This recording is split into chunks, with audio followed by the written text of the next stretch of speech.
Blessings and good afternoon, good evening, good morning, good night, whatever it may be for everybody. This is the one and only Mr. LP Stephen Sykes of Enliven Global Media and responsible by Shoe Crazy Wine and Cars Unlimited. And today we have a very good, interesting show for you. We're not going to start off with the music this time a little bit. Facebook is giving us a little bit of problems, but we're going to still have a little bit of fun no matter what we do. So today is a very good show as we try to bring powerful and important messages each and every show. But first and foremost, I would be remiss without introducing our lovely guest today and our wonderful co-host that's been a part of us for so very long. And I thank them for sticking around with us. First, Miss Anika Queen Walston. How are you doing today? I am well. Hello, everyone. Glad to be here today. And I said the name right this time, right? Absolutely. We got Okay. that name locked down. All right. I get it. Please forgive me. I got some dental work and everything else going on. It's been a little bit difficult at times. So, hey. And also, not last, definitely not least, our 6 foot hitter critter, our cleanup fourth batter on the lineup.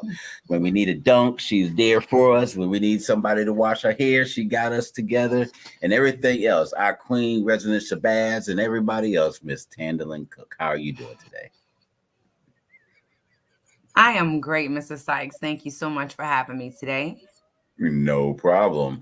It's been a while since you said it again. Said it again, ma'am. No, I'm just excited to have this conversation. That's not a problem. Not a problem. It's been a while since you've had a. For those who are not familiar and things, tell us a little bit real quickly of who you are, what you do, and what you've been up to. Because it's been a while since we had you on these video chats here. Oh, I know. I've been extremely busy. I do a lot. I wear a lot of professional hats, mainly corporate. I'm a natural hair specialist, so I do hairs, locks, natural hair like the kind that I have. I've been focused on product creation, um, writing books, um, pretty much just getting back to a space that I need to be to focus and level set. But I do miss everybody though. I said I'm gonna pop out sooner or later. You know how Not a it be. problem. Not a problem. Yeah. Well, today's topic is we have a couple of topics. We're going to talk about the upcoming election, definitely, in the debate. We won't be remiss in not covering that. But today's topic is redefining parenting and the power of no and I'm sorry. Let me start off. Redefining parenting, the power of no and rethinking our approach.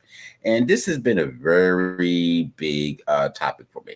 So I just want to get into it, and I'm just going to start off opening, and I got some subjects with you. Let's just be honest. Let's get straight to the point. Parenting overall has been failing here in the U.S. Definitely, there's a lot of things all over the world, but I just want to stick to the U.S. for the moment. As Generation X parents, and actually all generations, we become too permissive and too quiet and too disconnected. We allow participation trophies to replace hard-earned lessons, avoid tough conversations, and watch our kids lose respect for basic values and like manners and discipline. We're not holding ourselves accountable for our children's failures, whether it's the struggle from the effects of COVID on learning to their disrespect in schools, other people, and just blind pursuit of social media validation right now. I don't blame social media. I blame our lessons from it, not learning the lessons from it in our parenting skills from learning technology and learning what our children getting involved. It's time to face the hard truth, and we're not giving our kids the tools to survive. And when they leave home, they're not prepared for the real world, and then they get mad. We've gotten comfortable letting music, social trends, trophy culture, making us numb to believing that everything is fine. Well, let's be honest, it's not. Tonight, we're going to break down some of these things and why we need to reclaim our role as parents, strong, and not just even as parents and myself as a mentor, as a person involved. We all are parents, whether you have a child or not, and stay engaged and active with them. We owe it to our children, to set high standards and not the standards that we think in terms of dating and money and cars and status, all those things. That's not it. We have to expose them to the world beyond a screen. What's in front of us in our phones to teach them how to cope, fail, and to grow. This is not just about saying no. It's about demanding better for the next generation. And, let's dive in. And I have several topics, for it. And obviously, we're going to bleed into a few other different things. But let's start off with the first one about permissive parenting and trophy culture.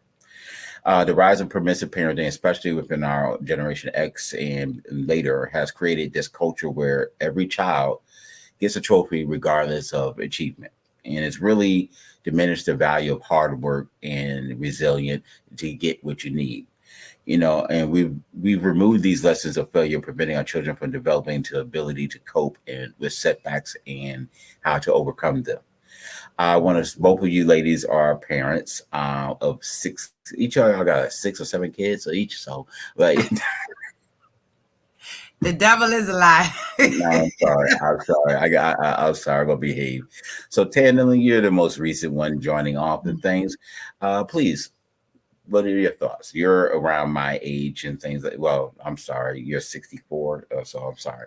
But please let us know your thoughts about permissive parenting and trophy culture. um, I think is well, it's not about what I think. I know it's weakening us. I what I feel like it's deriving from unhealed traumas, um, unspoken traumas. And I think is a way of pacifying children outside of actually dealing with the root cause of oneself. Okay. And to be honest with you, it is making us weak. It's not allowing us to fully, our children to fully grasp the lessons that comes with failure, because that helps you grow. Um, this permissive thing just to make them feel better. I think if parents were to go back to really teaching their children that you were made great, you were born great, versus just giving them awards to pacify their feelings. Um, and the culture right now has really catered to that. And I think it's sad, and I think it's something that we all need to really talk about and understand why that exists in order to like drive change in that area. Mm. Amen. Amen. And please, everybody, feel free to join in and comment. If y'all want to join in the conversation, please send a message. But if you want to comment, please, we're on all our social media platforms, mostly right now, YouTube and Facebook, on my page, and Live Global Media and what have you. Please, even if we're not live, comment, because we do come back to the comments and address the issues later on and thoughts. So we are open to everybody, whether you agree or not. This is an open floor. Miss Nika Walston, please share us your thoughts. I just feel like this culture, we are in a place of just extremes. Like we don't have a healthy balance. Like it is okay to acknowledge when our child is doing great, but we also need to be okay with saying you're not doing great. And always trying to pacify these children does not teach them the essential tools that we learned. So they don't know the struggle. And clearly, we don't want them to go through the same struggles that we went through, but they need to hit some bumps. And that's the problem. We're so busy trying to protect these children because, like she said, we have not taken care of our own personal traumas. And we haven't taken care of our own personal traumas because the generations before us didn't take care of their traumas. So we need to be like very clear and honest. We are overcompensating for this pain that we personally have because we don't want our children to feel pain, and that's not realistic. And if they don't feel pain, what are their children supposed to feel? Nothing. Is that just like you said, is overcompensating? I do believe that because we've all heard the stories of the extension cords, coat hangers, what have you, the beatings, and unfortunately a lot of the abuse and trauma that the silent generation, the golden age, the baby boomers all went through and before. And we're trying now, as we've become more aware of what's wrong mentally, starting from the 80s on, but we've overcompensated, or we went too far to the other side. Was that We what you said? overcompensated because we don't want some of us don't want our children to feel the pain that we felt. Now we can go back to the coat hangers, the extension cords, but that's abuse. But I don't have a problem with discipline because I'm not going to tell you that my mother or father abused me. I know that I acted like a donkey and I got my hot pot served to me on a platter. And that's how that was. And you know what I learned? Not to do that same foolishness that I started off with. Now that's different because I know when my parents beat me, the end of that was my mama was like, come give me a kiss. And I thought she had lost her mind. But that signified to me that I'm beating you out of love and don't do it again so we don't have to do this again. And you might think that's harsh, and that's not corporal punishment. Corporal punishment is when you come into the house and you angry and you hate your life and you hate everything around you and you take it out and project that on your children, your wife, your family. That is different from disciplining your children to know right from wrong. Okay. Mhm. Yeah, because Now, I. Mhm. go ahead. Go ahead. No, go ahead, Queen. Sorry, I thought you meant to. Now, I'm sorry. as far as overcompensating, some of us overcompensate because we feel like our children need to have what we did not have. And the reason why we did not have is because we had to work for it. So when you're overcompensating, you don't give them that the chance to learn to work for it. I remember one summer, and I think it was around COVID.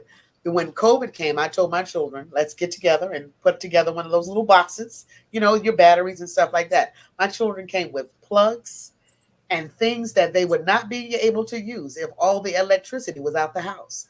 They had everything like, well, how are we going to plug in this? Again, are you understand this is a natural disaster? So then I had to stop as a parent, like, what am I not teaching them? Or what didn't I do because I'm working all these hours? So we overcompensate, but we need to be aware because we are the big piece of this problem. Indeed, indeed. Very. Very true. Miss Cook, did you want to respond to that before I go to the next topic? No, this sister, she nailed it. That's exactly what the problem is, so we got to stop. And I think having a conversation about it is the spark plug to it all. Like, let's really identify what that is, and it's okay. There's not like no really wrong or right expression of what is that we just all got to collectively come together and say, hey, this is a major problem and we need to stop it. Because like you said, is weakening our kids, is making them grow up. I call it like being privileged or entitlements. Like, no, you do deserve the best. Don't get me wrong in that way. But there are certain things in life that you do have to earn. So yeah, we gotta get out of that. We have to change the mindset. That's Understand, yeah, understand. we gotta change it. The next one I want to discuss is quiet. This whole thing of quieting parenting, and we touched on trophy a little bit, but quiet parenting and avoidance of responsibility. Hmm. Now, many parents today practice this quiet parenting where they avoid conflict in discussions or difficult discussions with their children and try to just let life roll along with it. And I do believe there's some methods to that where you kids need to experience some things, but it needs to be experienced with guidance, not just being left to the wayside. I don't think that's a very good way of handling it. And some things I do believe you got to let them learn for themselves. But again, you don't fully develop till what they say is 27, 28 anyway. So that cortex. So we have to understand that there needs to be there needs to be a level of balance with that. And it has led to a lack of responsibility, particularly in how children recover from setbacks, like learning loss from COVID, we talked about, and not taking responsibility for our learning. Uh, I believe this whole avoidance of responsibility is a part of it that troubles me. I've seen parents where one might get mad at me for saying this, but I'm tell the truth. Working very hard to get on her feet, but the daughter or son want their birthday party, so they want to go out with friends and this, that, and that, and they're turning 15, 16, 17, whatever. Okay. Yes, we get the sweet 16. Yes, the kids are going to want this. Yes, the son wants this, that, and the other. But outside of the immediate needs, sometimes you just got to say no. We're not going to always get everything for every single birthday and be able to do whatever. And I understand you're a teenager. And I understand you're a kid. And I understand you want to love your kids and give them everything else. And I don't give a dang what the other parents and family members say. They're not contributing. So that needs to stop. Just giving in all the time, and then now you're struggling when there's other bills that needs to come along with schools, dealing with school, or just trips, sports, what have you. Miss Walston, I'll start with you.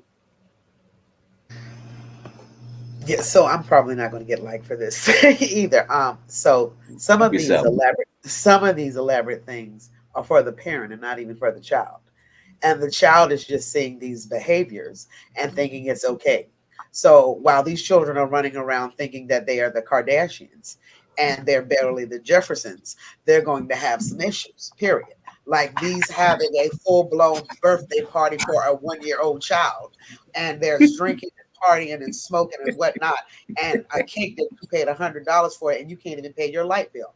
I'm not even going to these gender parties, baby showers, pop-up parties, whatever it is. Stop the party. Understand some financial planning. Where's that money going to go in a couple of years? Did you get them a college fund? Did you get them a CD? So I don't, all of this foolishness about these parties, it's not about these kids. That's a parent issue.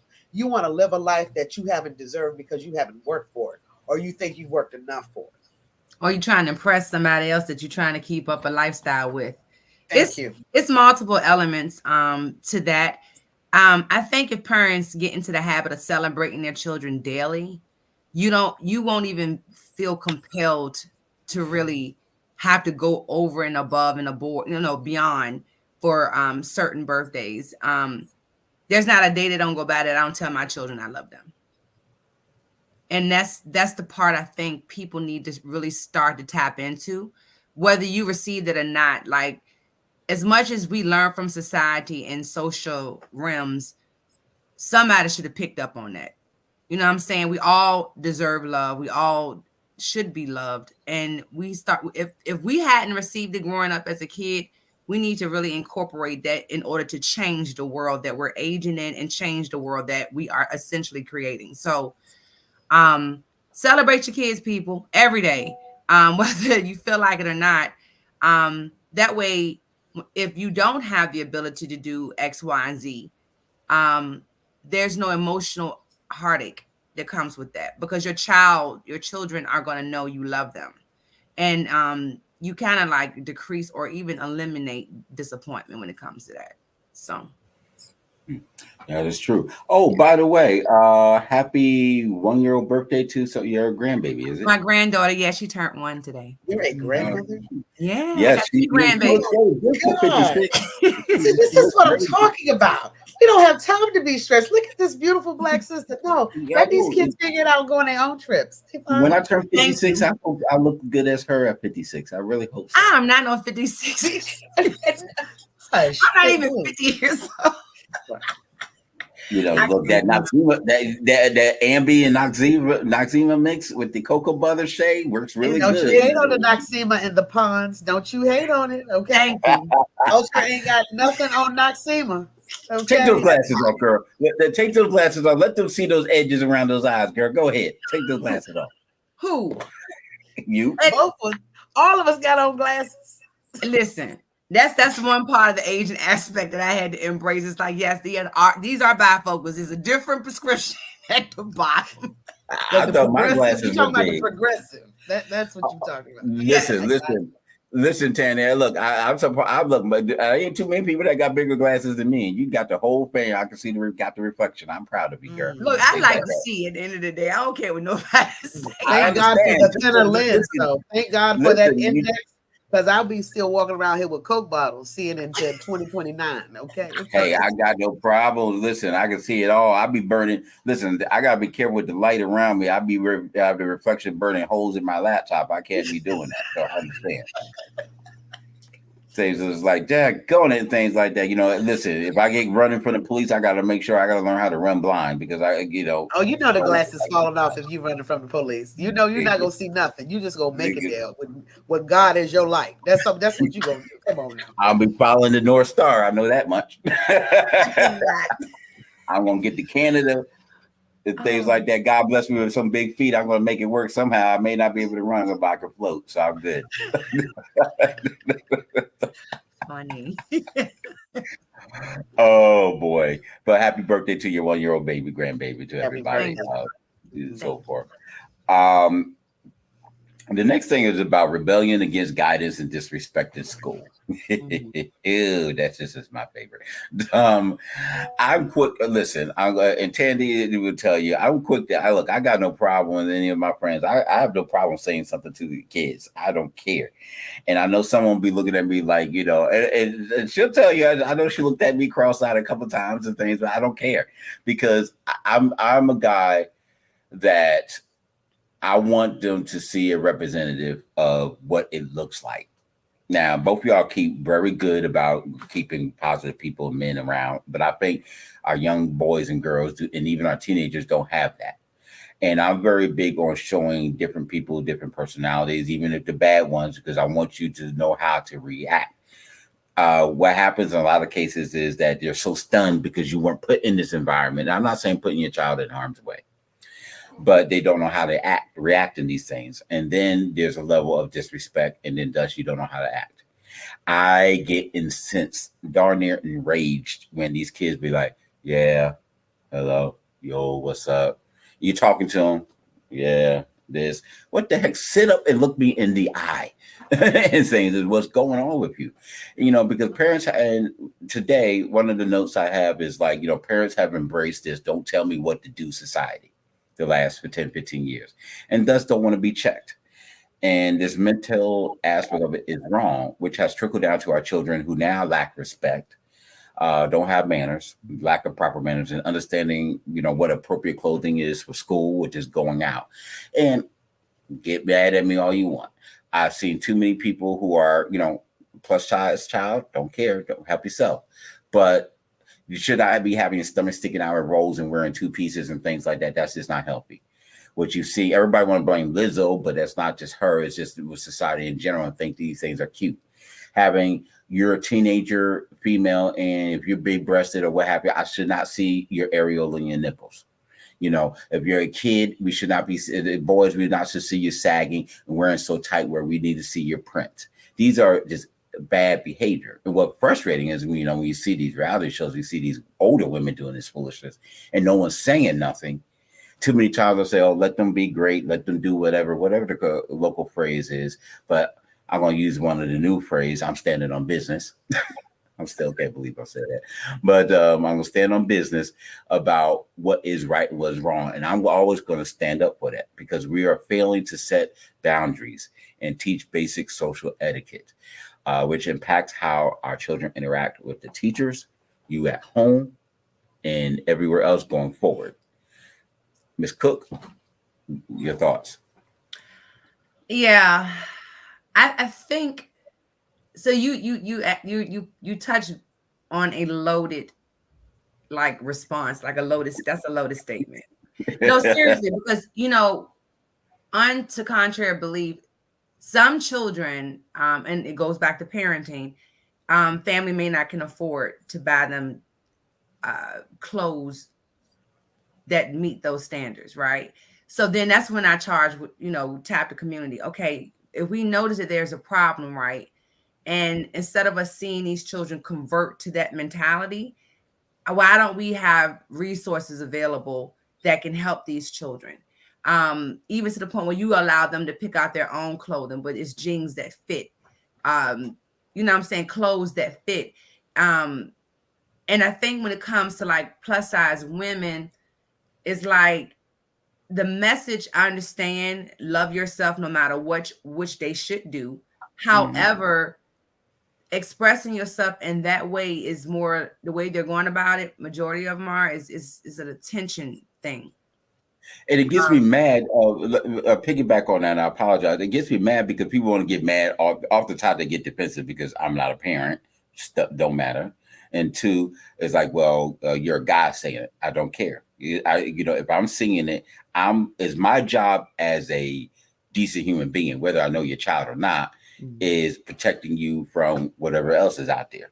And because we all know these schools are so close to these homes and businesses, whatever, people are predatory. Both, and I'm sorry, I'm not just going to say men, women too. And I'm not calling, and I'm not. Let me make sure clarify. I'm not calling out anybody in the LGBTIAQ plus community what have you saying you're a predatory. No, but there are predatory people in all communities and cultures. Okay, both men and women and transgender, and maybe, and not so much as I'm trying to sleep with you or do whatever, but set you up to put this everything else. What was the lady not too long ago that set her friends up and whipped an adult to get these child, and she's live, and you hear this girl screaming while she's being raped and things, or just stuff like that. Both will go. And there was a situation not too long ago with guys being jumped and beaten on, if not raped.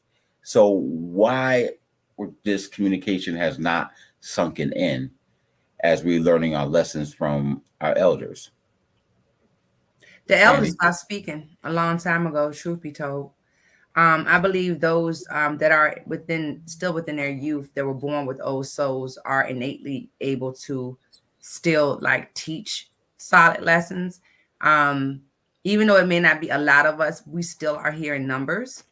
And we just have to continue to show different, because sometimes actions speak louder than words. In my opinion, actions always speak louder than words. So you got to really be the change that you want to see. And I believe that's a very true statement. Um, it's all about healing. Mental illness it's degrees to it. And I don't think a lot of people really understand what that means, because most cases you see mental illness being described or depicted as this or as that, versus really understanding the layers of what mental illness really means. Mhm. We just got to create programs. Maybe we should create different challenges out there. Like, I challenge everybody to feel better. You see what I'm saying? Like, we need to start doing something like that, being that these are the most trendy things and languages that this generation speak and can comprehend. Far as meeting them where they at, we do have to speak in their language for them to get it, because sometimes they may just not.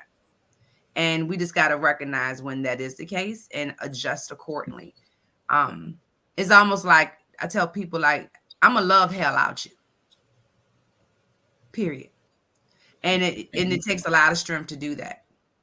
And I think instead of us getting tired or exhausted about by what we see, we have to change our approach on that. Because aren't you tired of being mad?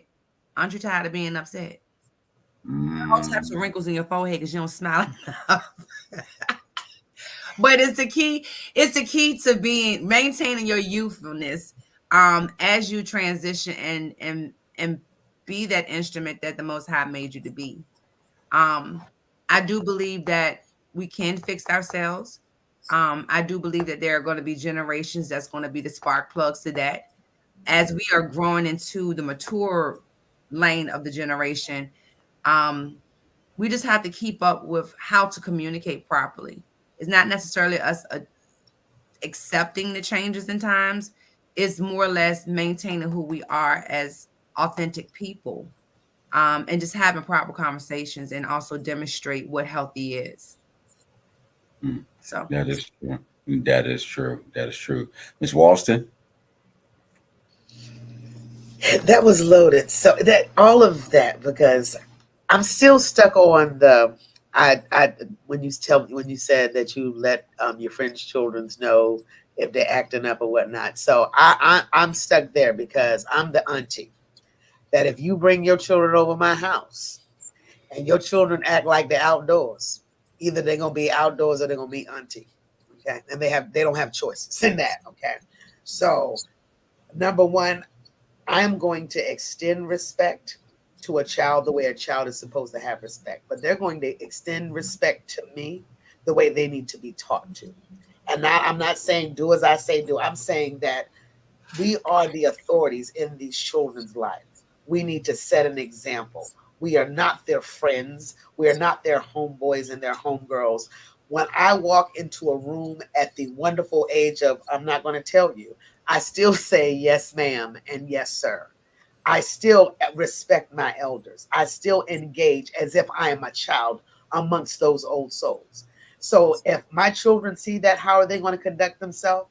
The same way I conduct myself. So that's the first thing. So I'm for it. Like I tell my sisters all the time, don't bring your kids over here if they don't want me. Okay. Secondly, I'm gonna have to agree with the queen. Mental health is bigger than what people understand. And I'm so happy that this trend of seeing a therapist is getting into our society, because our culture, for some odd reason, for the longest time was, we don't talk about our business. We don't tell people our business. Keep our business in the house. But your business look like everybody else's business. Now, how are you going to keep your business in the house, but say it takes a village? Either it's the village or is it inside the house? So we got to make up our minds, number one. Okay. You can't have it We're both all, ways. say it again. You can't have it both ways. You can't have it both ways. So in my village, I'm going to need my village to know I'm struggling. I don't know what to say. I don't know what to do. I don't understand. And can you help me and be okay with it? And if we all need help, we need to find another source that can get you some therapy. And I know that people talk about the cost of therapy. I'm a therapist. So I know that there's things that you can do so that I can aid. I give out hours. I do pro bono work because I want my community and other communities to be mentally sound. Because just like I had trauma, I don't know what my trauma my children have, even though it looks good because I know how I raised them, but I don't know how they feel when they leave my presence. So we need to collectively as a group be okay with addressing and accepting that this ain't world ain't perfect, but we're in this world together. We extend that love and let people know it's hurting and it's okay. It's okay not to be okay. But let's go figure out how to get okay. So if we start at the top, it will trickle down to the bottom. But we got to start at the top and exercise what we need to know about ourselves first. Mm-hmm. Amen. Amen. Let's go skip a little bit to a different direction. Let's go to music and the decline of it and things. Music, what's that? Right, it still exists. As we celebrate the 25th year of what's that daggone song, Juvenile, whatever he's doing a tour of, back that thing up or whatever. I don't know why. But I'm not gonna hate on that because I might have been in a club with that for a second. Though, don't tell nobody. Okay. Well, we know. Listen, we understand the hard work that you do. We know that was like 15 years ago for you, so Miss Walson. So we're gonna cover what we can and things like that. You got that spray on grade just to fool people, but we know what it is. We understand. And I need to borrow some of it. I'm gonna get that thing. I'm gonna get those. I'm gonna get a wig. Everybody, let me know. Can I get a wig with the little twist in my head and thing? I can't hear you. Say that again, Miss Walson. No. Say that. I can't get that. I can't watch the head. No. Remember what Eddie Murphy had with the thing, and then it had the twist and things and stuff like that. And I think it's on my profile picture. I thought it looked good. The AI made me look good with it, so I thought I was, back to reality, Mr. Sykes. Let's come on. Let's get back to this music. Okay. Anyway, the hate in this world is really that needs to be a next topic. The hate. Anyway, music today, especially when kids are exposed to, has gotten worse in terms of content. As our generations especially got into, we didn't address the issue when we were younger. And I've been anybody that's known me back in the middle of high school, they know I've been a big proponent against this stuff. I have no problems with rap music. Of back then, we can't even do a song about self-destruction because we got nobody that's doing anything hardly positive that's of current. And those type of things. I had not a problem with the 70s and 80s, or whoever you want to go with. But starting 89. And the stuff that's out there makes Luke Campbell look like cheesecakes. Puff music compared to what's going on now. We should not be able to fully articulate what goes on in the bedroom within the songs. The body fluids, things, brown juice, whatever. That's stupid stuff that's going on. Sexy Red. And all these things, it's just foolishness. And I was a big proponent against, and I understand people tried it because it was different. But what we went through with Little Kim, Foxy Brown, and Trina in some part ways, and then later on, I didn't have so much a problem with Eve, maybe, but for a long time it was dead until you later on you got Minaj, and then eventually Nicki, and all these other 15 or 20 girls that just are now a rapper. I don't understand how you get with some famous reality person, now you're a rapper, whatever. But these different languages that's going on, and then the guys with everything is just about violence. Everything is about gaming men for money. My stuff is better than yours, and how I can. Some women think she's better than me, and I'm going to beat her tail. I don't know any other song that don't have those three topics for women, and the same thing for guys. And you can't even articulate. Everything is mumble rap. And these things is just it's not so much just about the quality of music, but the negative influence. When you had your NWAs, you had your Public Enemies, And I wasn't necessarily the biggest fan of NAA. I got the message, but I do believe there's a better way of articulating the message going forward. And because we didn't apply these checks and balances, then don't tell me what to do is new, this, that, and the other. And now we got all this foolishness, and we keep making excuses, gaslighting, glorifying it. And we become now, because we've become numb to it, we've become even further resistant to saying anything to our children now. Oh, let them be great, this, that, and because yeah, we did this, that, and but we did things within reason. I believe anything from the '80s on, and by ignoring the declining of the music and what we're exposing our children to, in terms of not just music but entertainment overall, we allow these harmful messages. And now our children are watching the reality shows on the YouTube, on YouTube, excuse me. We have all the apps. And sidebar, I'm still angry with parents in our generation have no excuse not understanding technology and learning it and monitoring our children's phones and locking stuff down. Yes, we're going to have parents that's going to have access. The parents are going to let some children have access and they'll see it from their friends, whatever. But you knew that you could not. And we need to be aware of what's going on. We need to do more than just saying, okay, oh, I know what my kids do. Fine. But you don't check their history. You don't know what's exposing to them, not so much of what they're seeking for. All these different things with music and entertainment. We need to do better.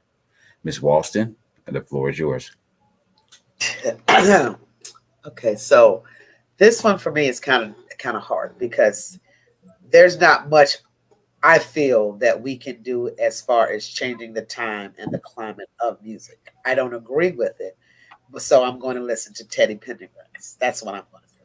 Now, I'm not going to pretend like my children don't listen to everything that I don't understand, but it's kind of like when we were younger. I remember the first time Prince came out with something and he had a poster in his album and I put it on my wall and my mama played the blood of Jesus and took that off.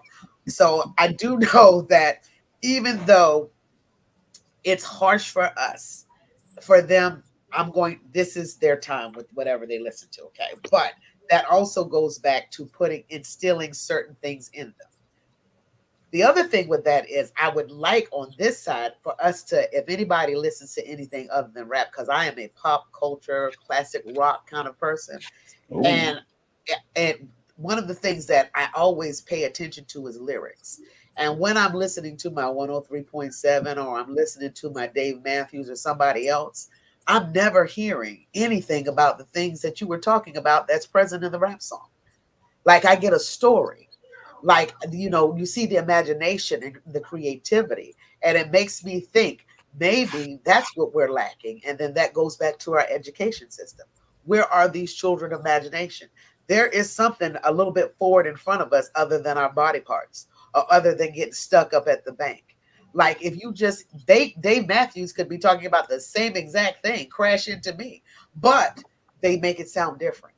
So I think if we learn how to place our imagination and put our emotions in something that's not so violent and not so vile, then we can have better music.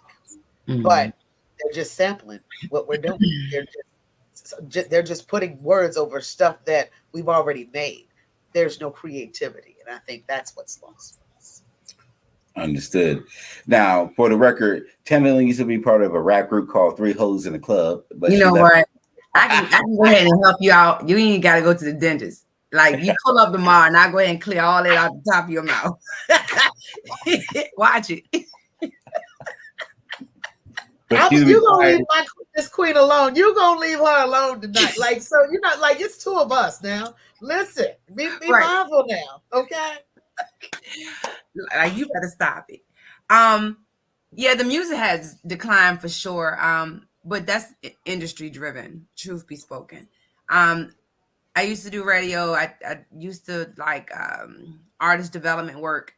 I work with a lot of artists throughout the course of time and just having a real conversation with them. The music that they would like to put out because of contractual agreements, they can't necessarily make that. So all that genres of music that you want to hear, Stephen, is 9 times out of 10 even spoken in some type of spoken word form or it's underground music. You just got to seek, bro. But I understand what's being played across the major airways. But it doesn't have to be that way. We allowed it to go that way. We know how to read. You could say no. In the last 15 years, how many of these people out there? And I'm not just saying rap, but just well, music. you got to think about it. You can release your own music. Independent artist has a stronger stance when it comes to what type of music they put out. But you're talking about someone that grew up in poverty, right? Have a gift, have a way with words, lyricists, or whether they just know how to play an instrument, whatever the case may be. They're given like these golden opportunities per se. They're really not golden, but is a way larger jump from what they lived through for years. So you got to think about the need. What is it? Marshall's law, the hierarchy of needs. You got to understand what's pushing them, because at the end of the day, if you're hurting, the whole key goal is to stop. If you're gifted in a way where you can express that to the point where it can resonate with the masses and you just build your fan base based off of that, or industry will plant you in a position and make you become something that you're technically not, all for the sake of fame. Mental illness, I'm going to say that one more time, is a real thing. Mental slavery. Oh, yes. Yeah, I mean, that too. But I think we do need to figure out how to spark creativity back in our children. I think too many kids watch their parents suffer. And I think too many children watch their parents do something for someone else outside of doing something for themselves.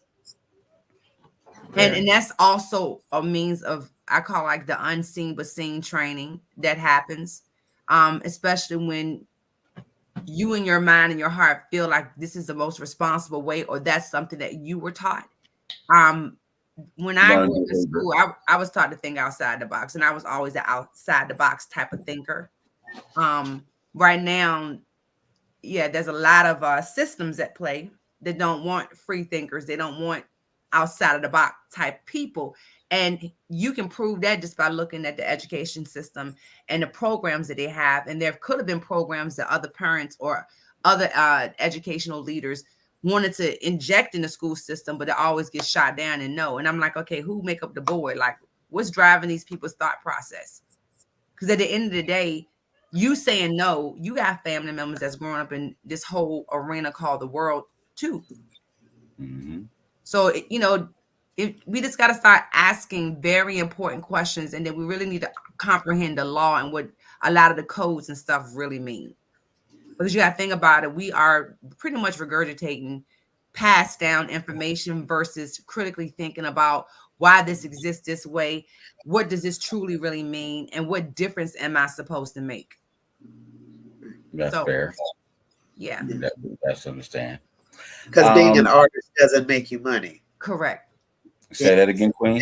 Being an artist doesn't make you money. Nope, not at all. The next one is a kind of a dear issue for me because I'm very much, and Miss Walter, you both of y'all actually know where I'm coming from on this. Cultural awareness and travel. I am a staunch believer in traveling. Wore me out, but I'm so forever grateful to being involved in experiencing so many cultures, not just here in the U.S., but around the world. And I've been blessed to be able to hit a little over 70, 73, 74 countries. And it's changed my life as a young man, an adult, and even as a child to be able to see different things. And many parents fail to expose their children to other cultures, not just within their own communities and things, but cultures, including their own heritage, by not traveling overseas or engaging in meaningful cultural experiences. And I'm not saying just using obviously Black culture as a Black man, not necessarily my Black culture here. People don't understand how culture is different in other states. When we come up to different viewpoints and experiences, we tend to think that this happens everywhere. Or maybe, we got the South and North, but it may be different in every state. Or what happens? People don't even understand that in certain other states, you buying chicken on the street as much as we buy challah in New York on the street. It's just different things of lifestyle and how things interact. Southern Baptist is different than Northern Baptist. It's just whatever, the same skin tone. It doesn't matter. It's just culture is different, and we tend to have this homogenous point of view, and it's been very deafening um, to our culture and to our souls. By statistics have shown that when you travel and get your children to travel before they reach high school, preferably before middle school age, your children become more culturally aware, have more appreciation for things, and do better in school and have better success in life in various different aspects, whatever. And obviously success means differently. But there's a story that I cannot recall of it totally, but a kid father took his kid to the country, stayed there for the weekend, and they worked on the farm. They ate the food that was cooked in the house. They didn't have power, but it was all these things. And the father asked him, and he thinking that his son didn't have a great amount of time. And this rich kid said they have it so much better than us because they talk, they sit with each other, they play games, they do all these things. Everybody slept, everybody got up and helped each other, whatever. It was a different life experience. These are the things that happens. I try to explain before when we were doing Enliven radio and subsequently Enliven global media. We one of the things I was reading cultural history, and of course we got various cultural things here in the U.S. that still needs to be discussed. But I've always been very big on expressing Black culture, Latin culture, and indigenous culture in other countries. And you wouldn't believe the amount of hate, feedback, email, or whatever calls, people complaining because they don't understand that we don't exist in other areas. But Black culture in Australia or China or Afghanistan or just indigenous culture or whatever. It don't affect us, blah blah. It does, because at the end of the day, regardless of culture and things, we all have different ways we experience things, but it's there.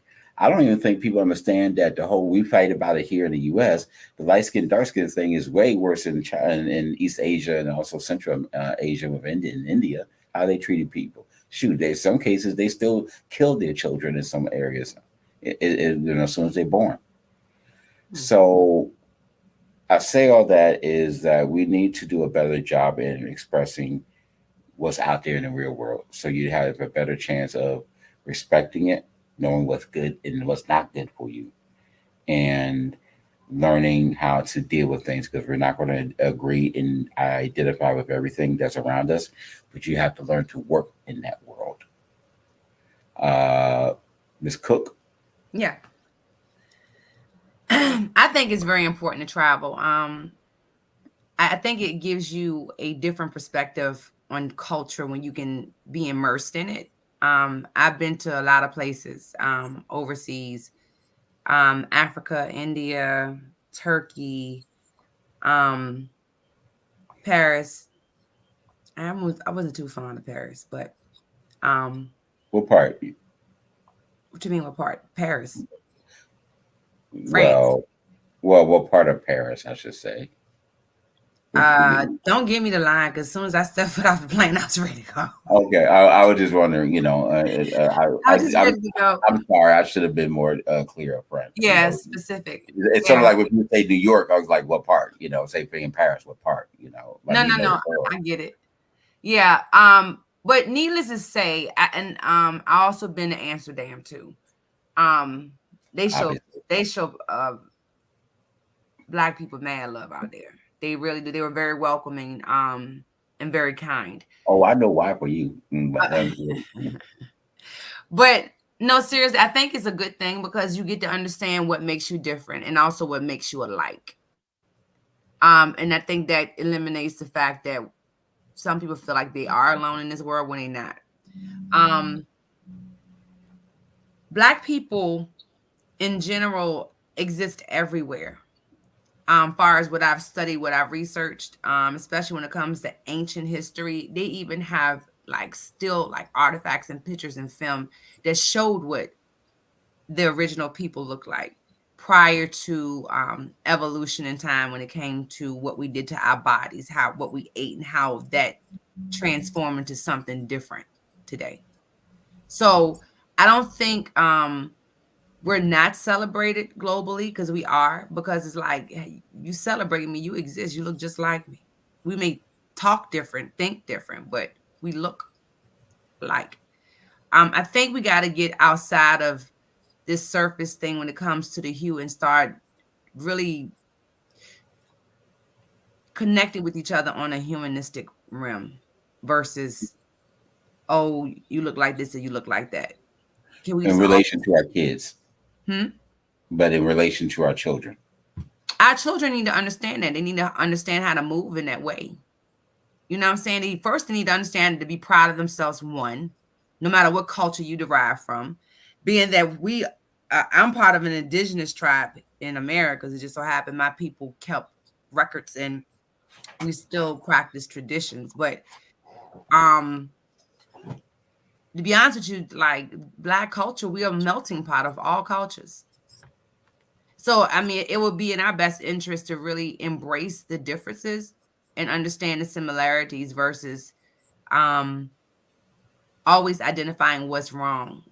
I think we need to turn this paradigm into a more resolution based, because we got enough problems and keep focusing on problems. We got to start focusing on some type of solution in order to bring forth change. So Miss Walston, yeah, keep in mind she has her own personal jet. Won't let me ride, but it's okay. the lies they tell on the internet. I'm just, She I got need a a fact jet. check. Need a Told fact check. me I was listen, I was at RBA, and I had to go get my own bags, saying the thing, and then I saw her. I said, Anika. She looked at me and just like, ugh, walked on out. She went out to the other side of the gate B where the private jets were, and I just saw her get up on there and kept on going. Then when she got in, she texted me, "What you want?" I mean, like, Well, I'm sorry. I didn't have time to slow down for you. Not true. Um, First off, I do think it's very it's necessary that you travel.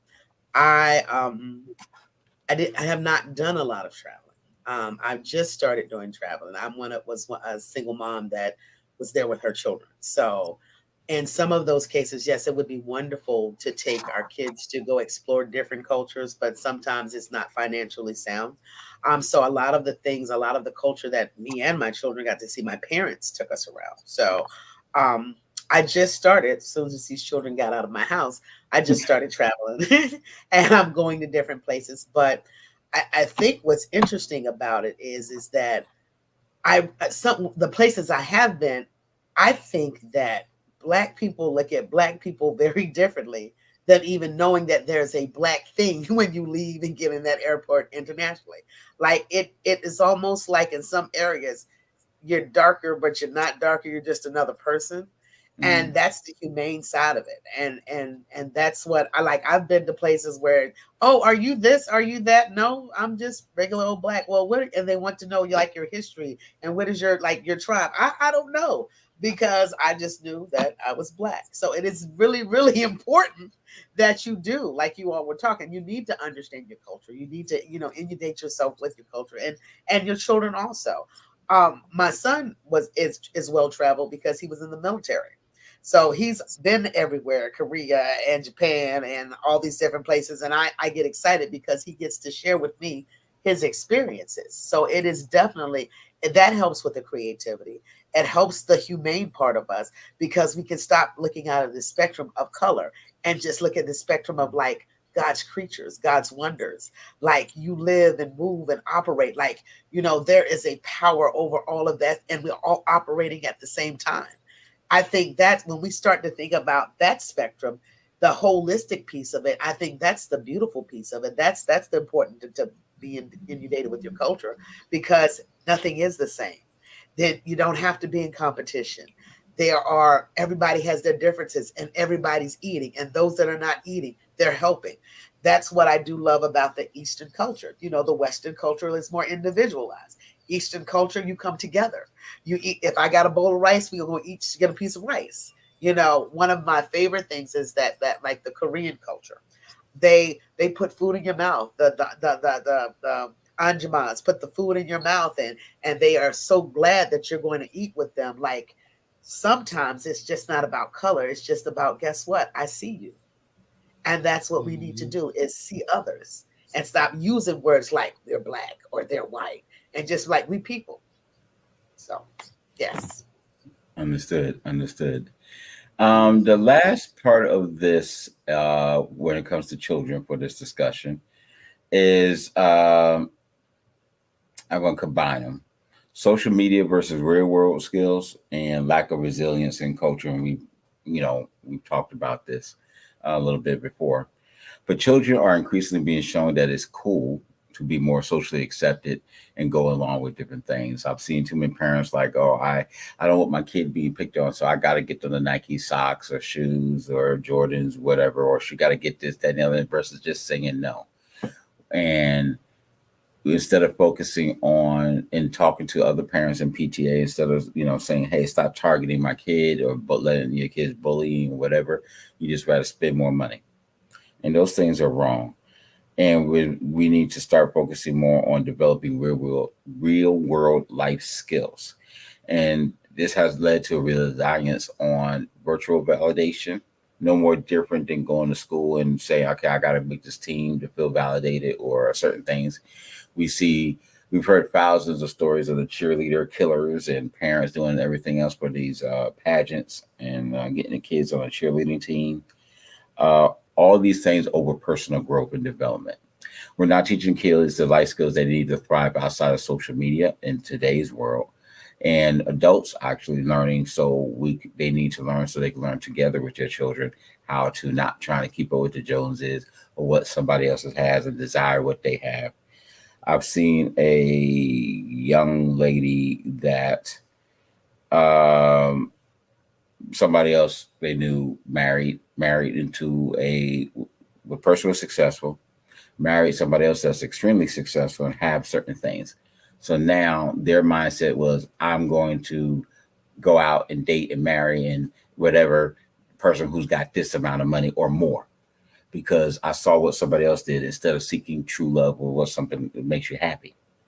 You see men doing the same thing with women. I got to have this type of woman that she looks like this, that, and the other. Now, unfortunately, not everybody looks like Miss Cook and Miss Walston. Hey, that's just the way it works out. But many people want women to look a certain way, and or we have to have a certain car, or we have to have certain other things, and these things are wrong. And is also got to get out allowed. of this materialistic realm, yo. Like at the end of the day, I don't mean to cut you off, but I just Go, had to go, interject. go ahead, Yeah, please like join in. we got to get out of this materialistic thing, because we're never going to truly see us until we do that. I think people need to understand the external is just a form of expression. It does not define who you are. Amen. We got to get back to the internal work, really, because it's like a broken record, Stephen. You said it, you touched base on everything. And I think the root cause to all of it is that parenting, right, is key, is the root to all of it. Not, I don't think there is a perfect parent, but a parent that's willing to learn and adjust, to me, defines what a perfect parent should be. So again, we got to figure out resources. We really got to be there for each other. And we teach each other really the art of loving by being there. So I think as a community, we just need to come together and meet, like set up recurring meetings where we just talk about what resources we have. Sister, what you do, brother, what you do, what do you have access to, and then bring all these things together for the light of our children. And whether it's having events where their parents can come out, how do you talk to your child about difficult conversation? Well, here's some techniques, and you use these techniques based off the language that you are accustomed to, and make it your own, versus saying this is a right or wrong way, because then you start jumping into the realm of judgmental, and no one on this planet has the ability to do that. So if you really want to make a difference, you got to show what that difference is, and you have to set resources available so people can actually tap into that and experience that, so that way they know different. What they say, you know different, you do, what is it, you do better, you know different, you do. It's one of them statements. You know better, you do better. That's it. Thank you. Thank you, beautiful. I'm like, whoo, I got a whole lot of stuff going on here right now. That's it. And we really got to start doing that. Because I know I hear I hear a lot of grievances. I'm an empath, so I feel a lot. I feel like a lot of stuff that I really have difficulty putting into words sometimes, but I do feel it. But I do know that once we come together and have more conversations like this, um, I think people are starting to tap in and then give them the opportunity to express their voices. Like, well, what making you be that way? Let's get to the root of it. And then we can come up with ideas and concepts and bring creativity back to life. So, I can understand. yeah. Miss Boston. But you know, the first thing I want parents to know is that we don't get a handbook. We have no idea what that means to parent. We have these innate gifts, but as far as parenting, we know we're supposed to feed, nurture, and provide security. We don't know what we're supposed to say. And because we don't have the handbook, I always say we do the best we can with what we got.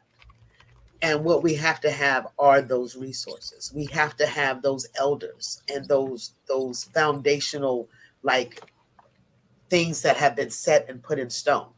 Like we do not have to follow the societal norms. And I'll be fair, my oldest is 27, my youngest is 19. So, and in between that, my oldest boy did not get a cell phone until he graduated from high school.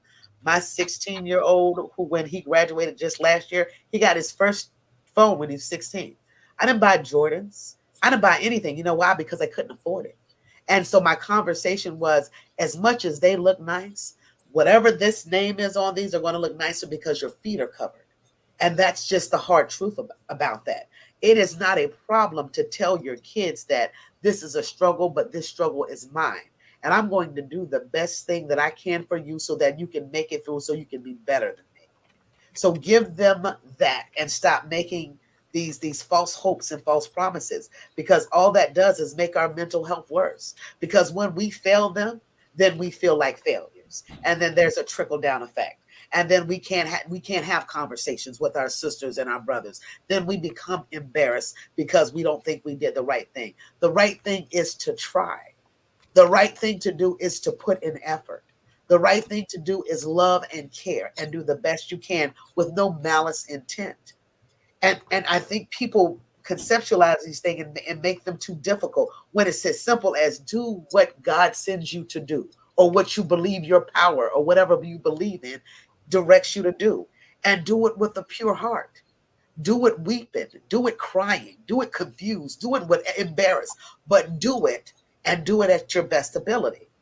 And I just think, yes, we can have resources, we can have all those things, but we need to look into ourselves first. Is it okay? Is it okay that I mess up? Is it okay that I don't know? Yes. Can I get a friend who helps me? Sis, can you help me? Bruh, can you help me? I don't know. We need to humble ourselves. We need to get back to the basic roots. Forget society. Forget what's on TV. Forget what's in our ear. Sit down and connect with nature. Sit down and connect with whatever it is that you believe in. And I believe in God. And then I promise you, you will transcend to where you need to go. For me, it's simple. I operate out of faith, not fear. Amen. And that's how I teach my children. That's Amen. beautiful. Beautiful. Amen. So true. Miss Cook, you want to respond to that, or you're good? No, that's a drop mic moment. That was powerful. And I hope people caught that. I really do hope people caught that, because that was so beautiful, and that's so real and true. Like, I really hope people catch what this beautiful sister just said, because that's the antidote. That's the answer. So Sis, thank you, because I appreciate you. I do. Likewise. Thank you. Yeah. So the next half of this, and I'm not going to keep everybody too long, is about the we had a excuse me, please forgive me, everybody. God bless. Thank you.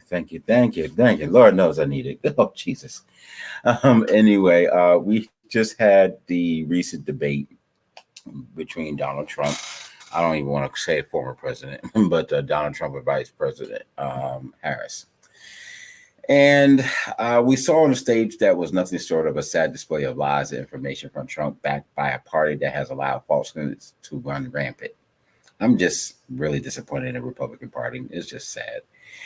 The outrageous claims and this racial stuff, but that Haitian immigrants are eating pets is not only a blatant lie, but disgusting example of the racism that Trump continues to spew and our society is accepting. I understand some feel like policies and they got money and this, that, and the other, but is that your goal? Because I may have you kept have more money and you were doing other things.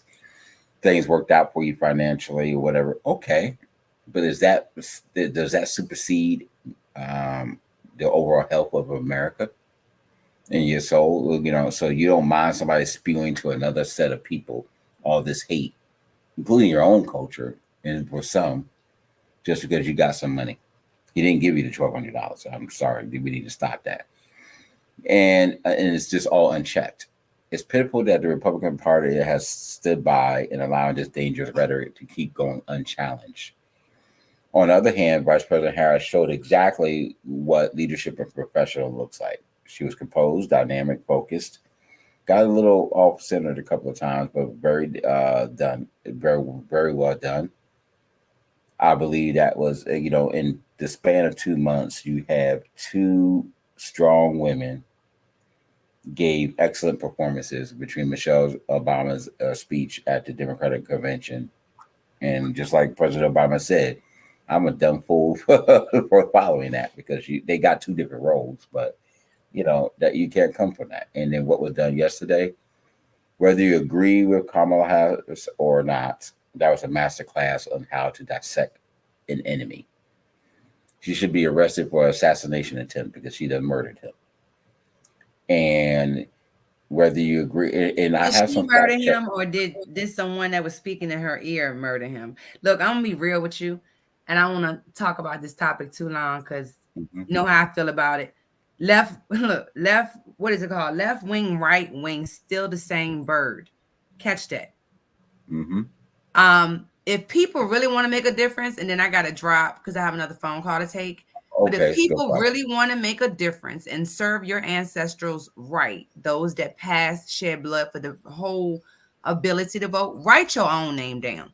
I think that's the most non-confrontational way to send a message to this broken government. Write your own name on the ballot. It's nothing illegal to do that. So my whole thing is there's more parties than just the Republicans and Democrats. You do have the Independent Party that has some decent people that has been into politics for enormous amount of time, that has policies that they want to bring to place. But if the world really, this good old United States, you really want to shock the system, write your own name on the ballot. And then let's see what's going to happen. That's to me, that's the most non-confrontational way to really exercise our voices the right way versus picking the lesser of two evils. Okay. So yeah, it's just that I don't disagree that the government's broken, but we have some issues here. I wanted to go over a few things that fact checks on both of them because I'm a fair guy. I want to make sure. I'm not even going to touch the Haitians eating animals. That's just the same dog whistle tactics that they did to Asian Americans during the Asian Exclusion Acts and all the other time. Like I said, it's the same tricks. They just rotate it, flip it around to another side of the pancake for whoever race they want to attack. Trump keeps claiming that Nancy Pelosi was responsible for Capitol security during January 6th, and she rejected the offer of 10,000 National Guard troops. She has nothing to do with it. She asked the president and vice president. She does not have responsibility of security. She appoints one member of the 4-member Capitol Police Board. Security decisions are more complex and they involve other things like the Secret Service and other groups and things that, there's nothing there. They said the election fraud, obviously illegal votes have changed the outcome. We already know about that. Trump did not create the greatest economy ever. The economy was a strong during pre-pandemic, but particularly with low unemployment, but it was not the greatest ever. And when you release all these protections, so it goes up. But the thing is, it was up for those who have money, those who have investments, those whatever, but it expanded, increased the middle class and everybody, you can earn $100,000 and still was poor. You can earn $200,000 and you were still poor. You may do even better, but you were struggling. So that was not the case. And they did not reduce the national debt, and they increased it in his 4 years. He increased the national debt by almost $8 trillion by the tax cuts, government spending, and impact from COVID. These were all under his watch. He could have, if we didn't get rid of the infectious disease department, it wouldn't have gotten as bad as it was. Everything else. Now, to be fair, on the other side for Ms. Kamala Harris, she claimed that the current administration healthcare plan will reduce costs of the average American by $2,000 a year. This lacks sufficient data. It could have, but it's just happened, and so it takes a while for those data to come through. This is just throwing out a blanket figure without having the data is what your goal is, and we got the projections, but we do not have enough of a sample size to give that accurate statement. They increased border security funding record levels, but now border security has been dropping. Now that's partly on both sides because of the bill, and they do not have this. So right now, they just do not have the resources to keep everything going. Now, border crossing has dropped, but still, we go from there. Let me also, before you go, Miss Cook, I want to give a shout out to Miss Bennett. Thank you for joining us. I need to catch up with you. But yes, she said yes, she did. I thought she was very eloquent and focused. She spoke to the people who were the most important audience, and as well kept Trump on the defense. Fair enough. The other thing was Harris argued that Trump's administration took away protections against discrimination for the LGBT community, TQ community, paid under the Affordable Care Act. While partially true, the protections were rolled back under the Trump administration, but they were reinstated early in the Biden administration. So her phrasing did not fully acknowledge the restoration of these policies. The last thing was she mentioned the Inflation Reduction Act that created hundreds of thousands of jobs in clean energy sectors. Yes, this was instated, but again, just happened. You cannot sit there and say hundreds of thousands of jobs, but you just instated it, got passed a couple of years ago. We still need like 4 to 6 years before that can turn over. What people forget is that what happens in the current administration is being fixed from the previous. So all the benefit and goodwill that President Obama has done, Trump received some of that. He destroyed it all, and now the Biden administration is trying to fix all of that. So that's how it goes. Ms. Walston, your response? Okay, so number one, I acknowledge everything that the Queen says, because sometimes it is very difficult to live in a society where we know that at the end of the day, it's for who's going to win what. I get that. For me in this cause, because I am into politics, I love them, and I think that's why Stephen and I get along so well, because I seem to look at a bigger picture on this end. This November, although all of the things that he eloquently stated were correct, there's a choice here. And for me, there is a choice between fit and unfit. And as a Black woman, I have to err on the side of those that are like me. And she is like me. Because I think it's insulting as a woman who is educated, intelligent, who is a mother, who does the things that we talked about on this podcast. I want to uplift my community. I'm going to find resources. I'm going to be a resource to those. And then to have somebody who is as illegitimate as him and disgraceful and is disparaging, who spreads no love. I can't, in good faith, even just put my name on a ballot knowing that that might go to him. So my civil liberties can easily be taken away, but his can't. So for that reason, I have to put my name on a ballot for her. Number one, because she's a Black sister. And I know people like, oh, you're voting for her because she's Black. Yes, I am. I'm voting for her because she's Black. Because I've watched a bunch of white men do this job. I've even watched one Black man do this job. So why can't I watch a Black woman do it? So I'm going to support her and give her a chance, just like every other vote I've done in the last couple of decades. Now, as far as the debate, let me just be fair about this. She gave me Maya Angelou, Oprah Winfrey, Claire Huxtable, and any other Black sister that I have loved my entire life. Why? Because she stood her ground. She did the very same thing that my mother taught me to do when I was a young girl. She did not let anybody overtower her. She did not let her education be lost in his foolishness. And she was poised and she stood up for who she was. And then she stood up for the people. And no, the people don't have to believe it. But I tell you this, she is more for the people than he is because he tells you it's about him.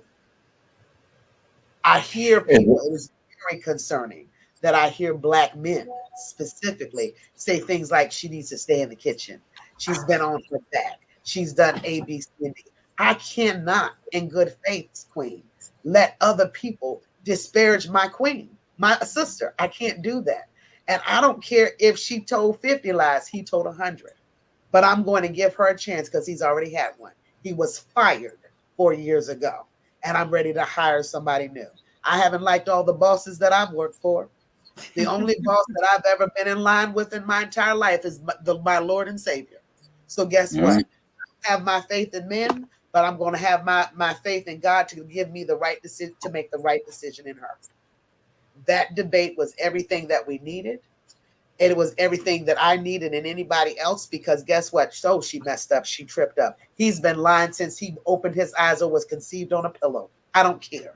But I am happy to have her represent me and other young Black women and the young Black women that I work with on a day-to-day basis. The debate was excellent. Checkmate for her. And I'm not eating a dog or cat. Period. Right. Who does that? Amen.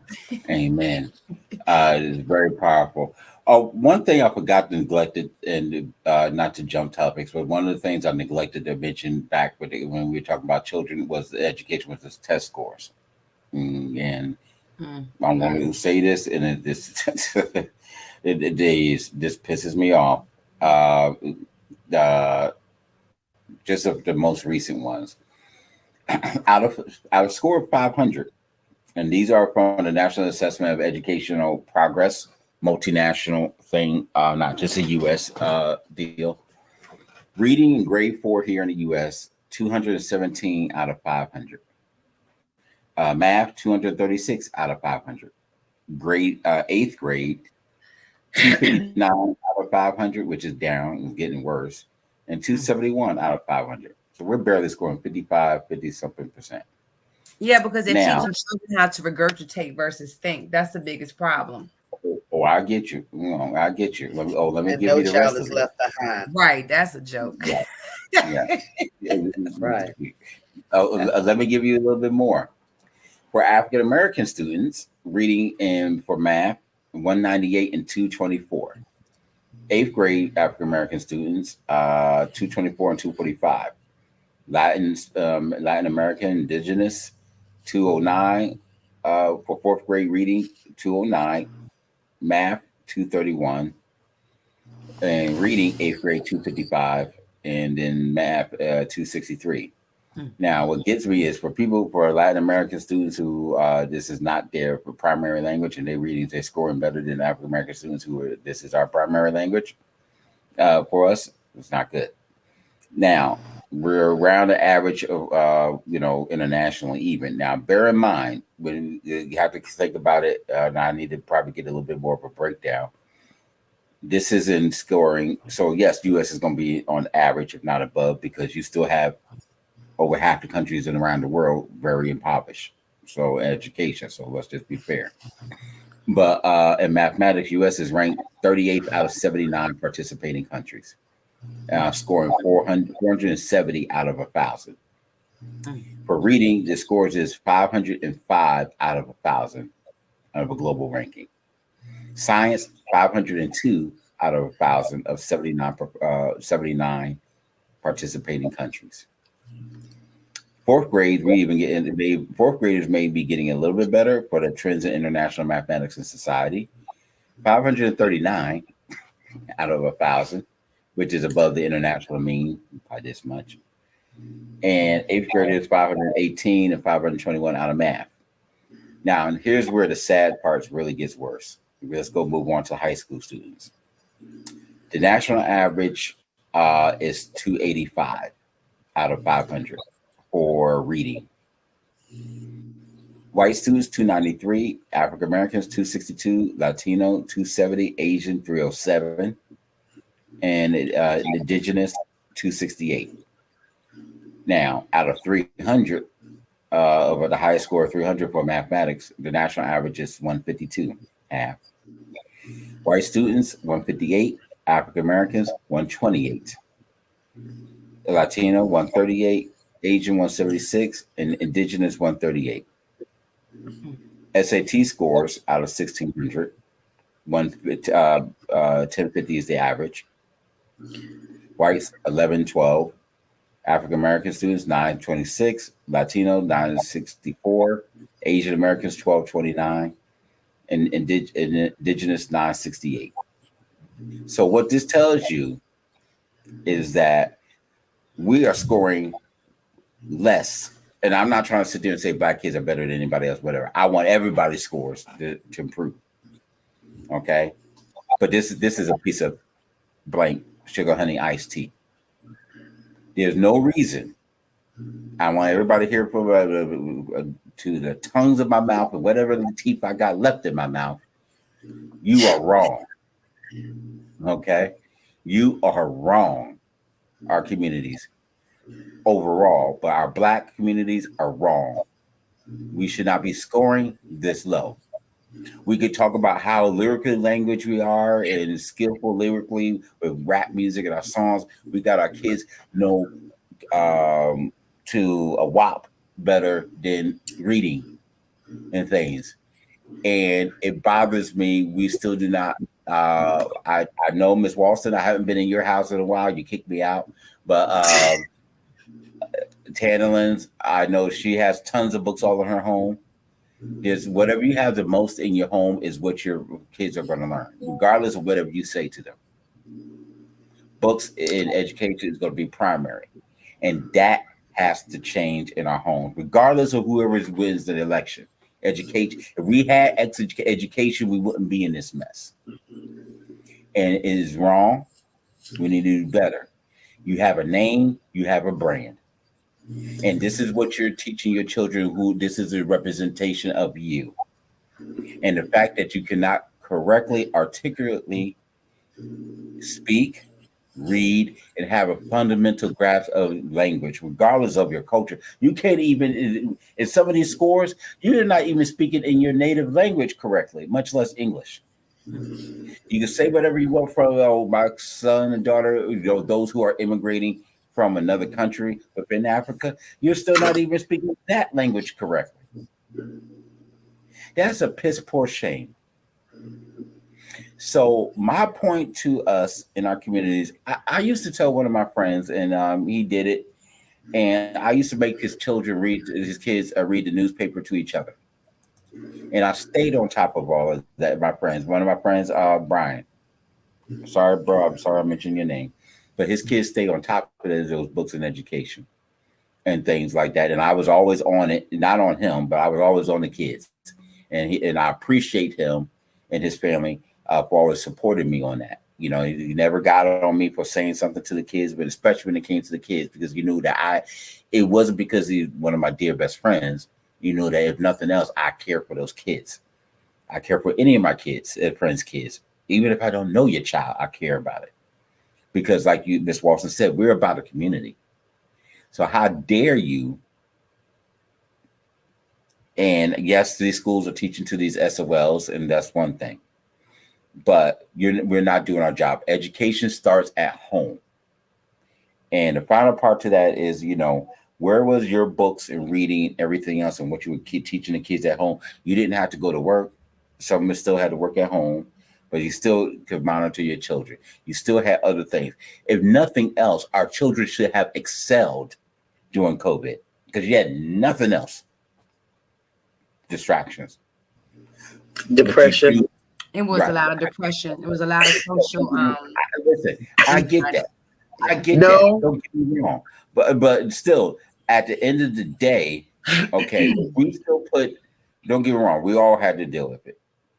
But I'm not going to let that be the overall get out of jail free card, because if we built, and I'm not saying this as a dismissive of depression, because God knows at some point in time we've all dealt with it, and still may be.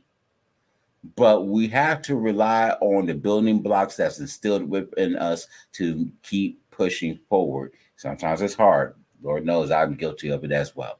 But I still got to keep going forward. Show some initiative, even within yourself. If you were a parent that was reading and showing your children reading and things like that, even through depression, you're not going to go but so far off in most cases. Okay, you're going to, if you read, your children will read. You curse, your children will curse. If you are lackadaisical and you don't put no enforcement, there it is. If you don't raise your children, you raise your grandchildren later.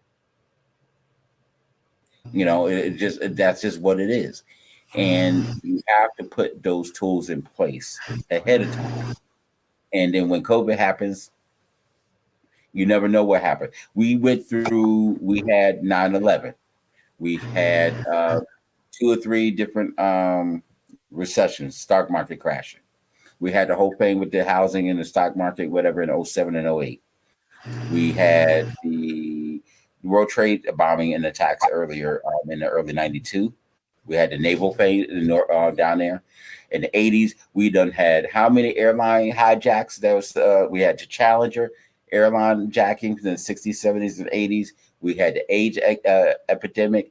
We had the housing crisis. We had the healthcare crisis. All these things. We in the early '80s, Miss Walton wouldn't remember because she wasn't born yet. But we had the oil crisis and energy crisis. So we went through all these other things, and those things had a longer impact than COVID. So Yes. where the hell we can keep making that going as a thing? I'm going to jump off of my rant, but before I do, I want to be fair and let a couple people respond. Miss Bennett, I'm sorry. Thank you for pointing in. She said it is most definitely the primary responsibility of the parents to enforce reading and other educational resources versus depending on the teachers in school. Yes, okay. It is a shared responsibility. It takes a village to raise a child. However, social media and video games have made it a very difficult job for parents to contend with. Now, I'm going to say by against that a little bit. We've had video games since the late '70s. We had the Atari, the Commodore, and all these other things. So video games were there.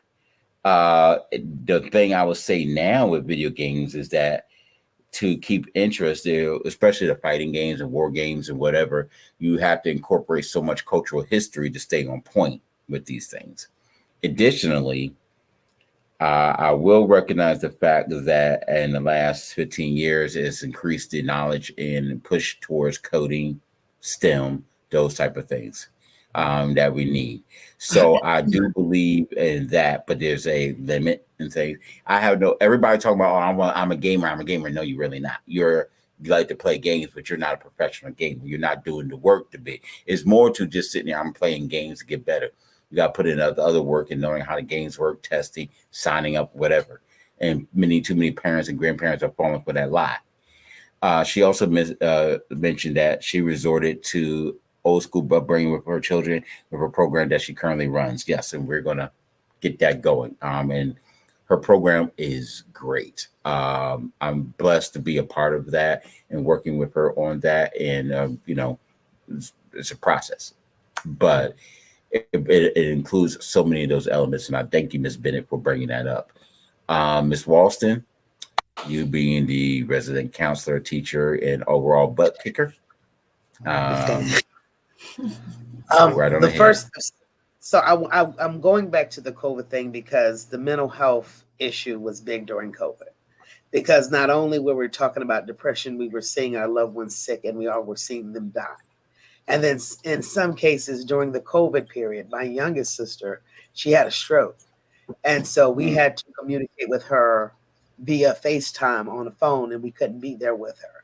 So there's a lot of things that debilitated some of this stress around COVID. It wasn't as simple as just the things that we're talking about. The other piece of that is that While I also did that, I worked with kids at that time. And I wish I could tell you how many families that I had to go to their houses just to teach them how to open up a Chromebook so that they could log on, because they didn't have access to video games. There were no books in those houses, let alone enough for breakfast and dinner. So some of this, our children are hungry. Our children don't have the correct support or the resources. So, and they don't have books to read. So those numbers where they're reading something on a screen from a story from Jane and Dick, and they're supposed to kind of decipher what is in that story and comprehend. And without imagination, with a hungry stomach, and then depression and a family they've got to go back to the same circumstance. So I'm not really, really big on those scores, because I don't think it takes the whole picture. Those are standardized, number one, to make us feel a certain way. Because guess what? I read it. But those here's the I hear you. But these scores are I purposely got the recent scores, the redeals. Right. The sad part about it is those are saying the damn scores from before COVID. But that's what I'm saying. How many that poverty didn't change. Right. So this is my thing, is if there is a generations of poverty, nobody has ever had to open a book.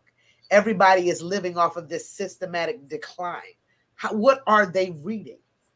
Some of them don't have video games. Some of them don't even have TVs. What they have is anger, resentment, sadness, depression. That is a large piece of the population that we don't talk about. Why? Because by the time those test scores come out, they've dropped out. They're not seeking college. They're not going past that 300 out of 500. I think that we do have to give some grace in this, because how are we teaching if we're not even supplying them with what they need?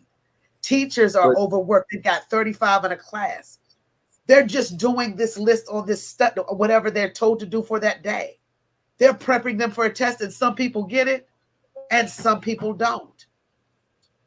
How often are we reading? Everybody doesn't have a video game. Everybody doesn't have access to social media. Some of us are just disparaged. Go into these communities and see. But who, hell, even a drug dealer on the street, if you ask, can I have a book? Who the F will tell you no, you can't have a book? And I want you to go ask a drug dealer and see if you can get one then. Because I'm telling you, a book is not here. These people use Google, and that is their tool. They can't even text. I get that. No, okay. That's just even say a book. It could be Google. It could be whatever. But not every kid has a cell phone and things. But I can tell you what is free.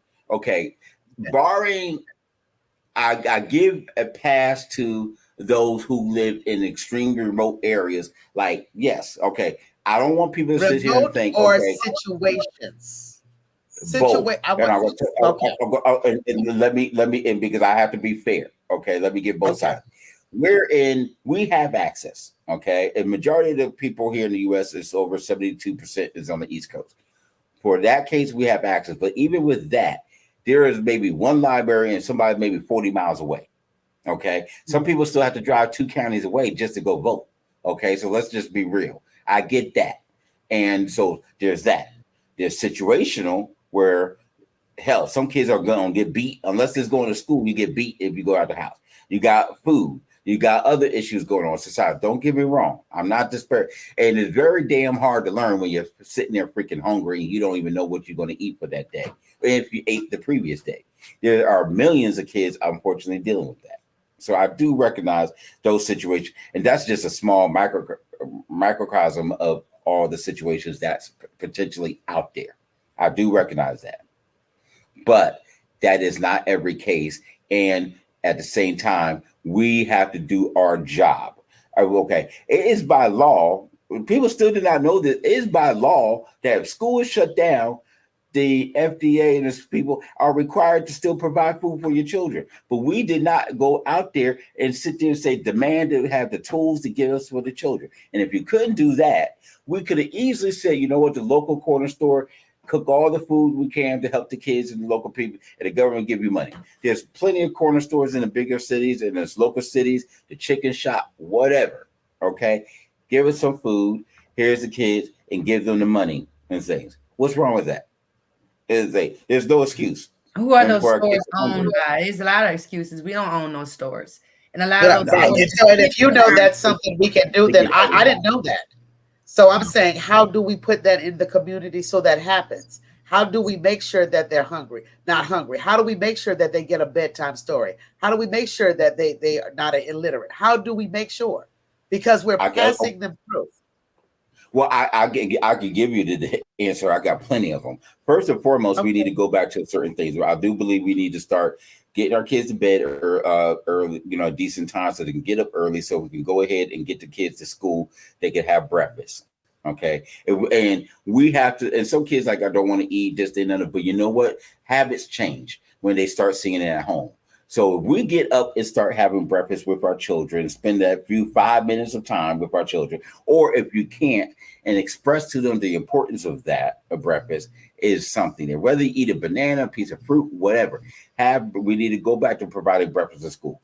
You have lunches, and then further on, if you take a tally, every kid gets a bag lunch to go home with, if that's what you want. A bag, something go to the microwave, he eat, whatever. Unfortunately, now we do Stephen, have situations where people are selling those bags for drugs or whatever, the parents taking away from them. But I do get that. But we have these things. The Panther put this out. Other communities did this. The indigenous community did this for years.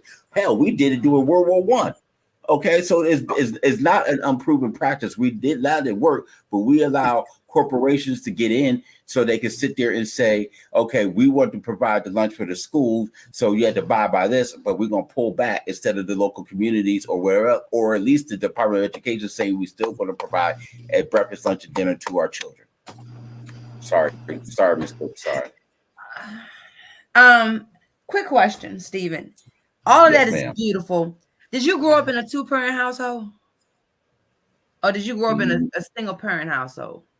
mostly half and half. Some of it was with my grandmother, and the other half was two parent. Okay. No, I get that. So you what you're saying, it does make sense, but you got to really look at the reality of it. You talking to Most both single are not in mothers. two parent You homes. talk right. You're talking to single mothers who work relentlessly. You're talking to single fathers who work relentlessly. So it may be I give you these instructions to do X, Y, and Z, but I'm not there to be the enforcer of it because I'm having to work to take care of us. So Hmm. it's gotta be This is where the community. This goes back to. I recognize that, but this yeah, goes we back to gotta Miss heal the Walton's community point. It's first a because community. We've we got to gotta do heal that. we have to heal the community first because we all know the community is sick right now. Oh, I get it. I get it. But and to be fair, and not to sound evil, our community's always been sick. For the last, especially the last 40, 50 years, they thought that we had it easy after civil rights, but no. It's 67. Once you got into 67, our foot should have got the pedal to the metal. And we have, and I do believe we need to have parenting classes. I do believe we need to have some other things enforced.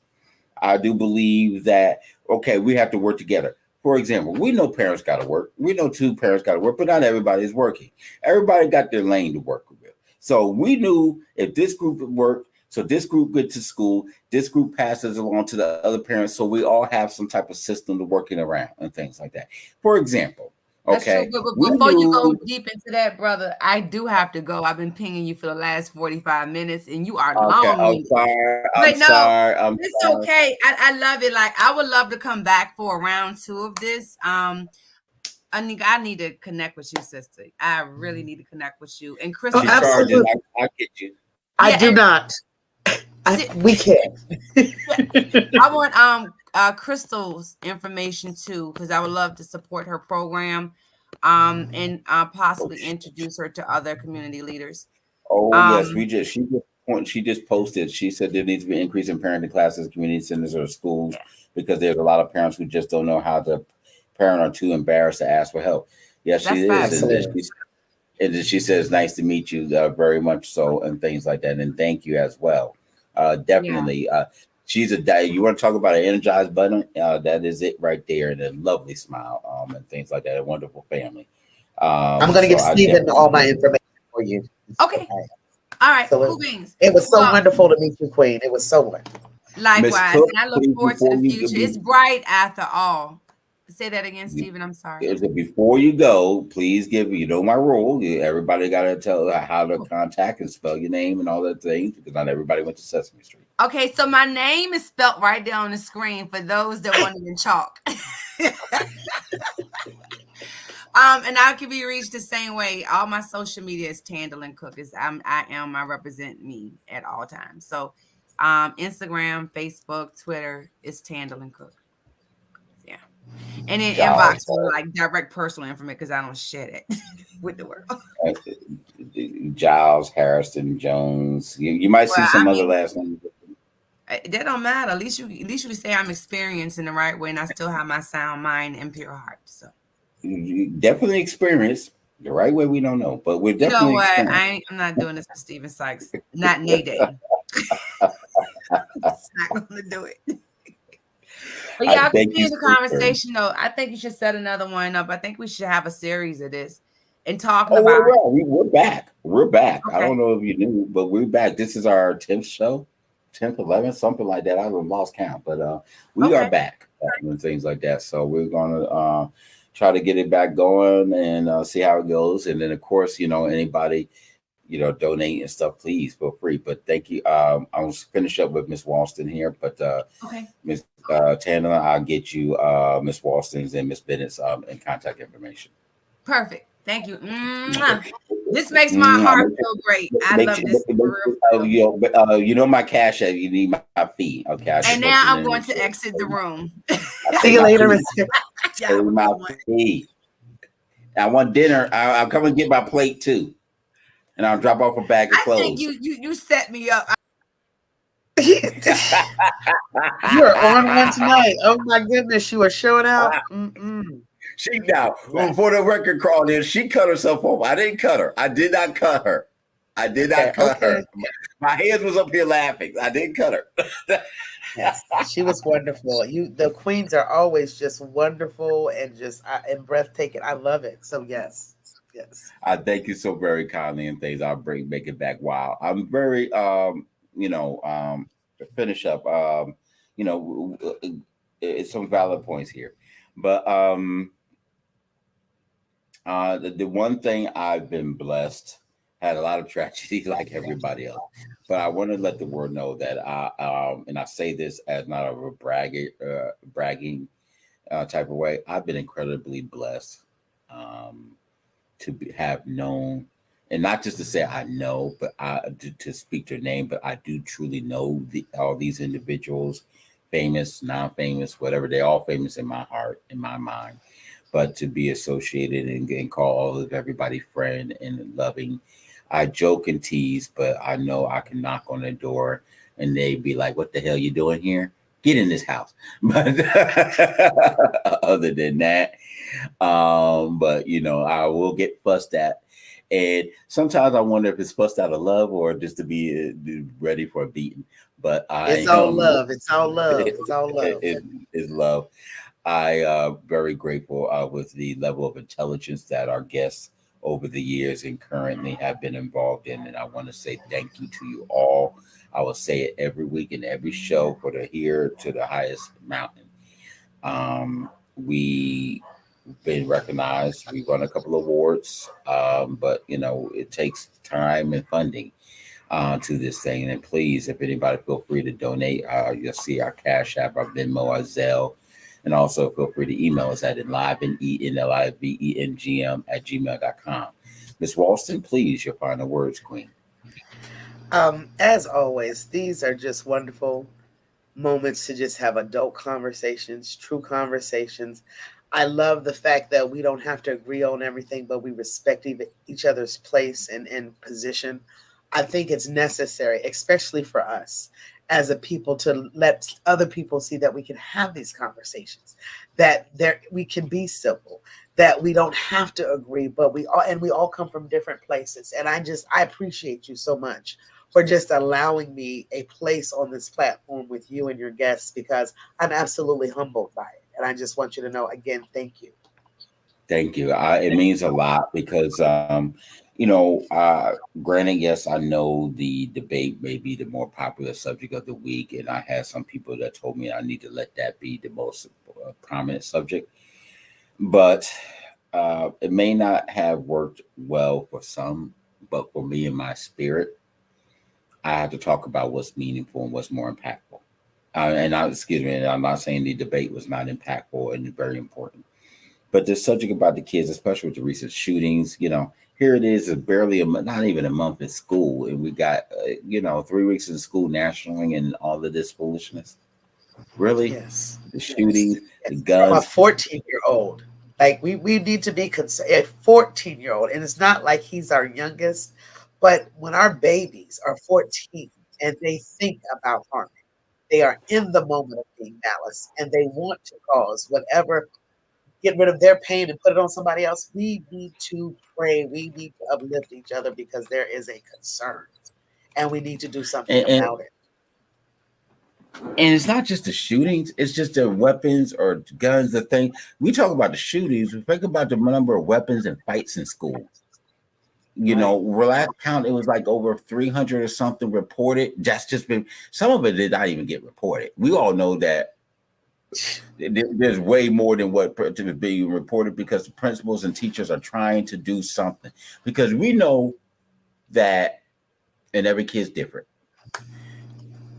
We know that if we report something that stays on the records and hurts them potentially for the rest of For their the life. rest of their life. Yep.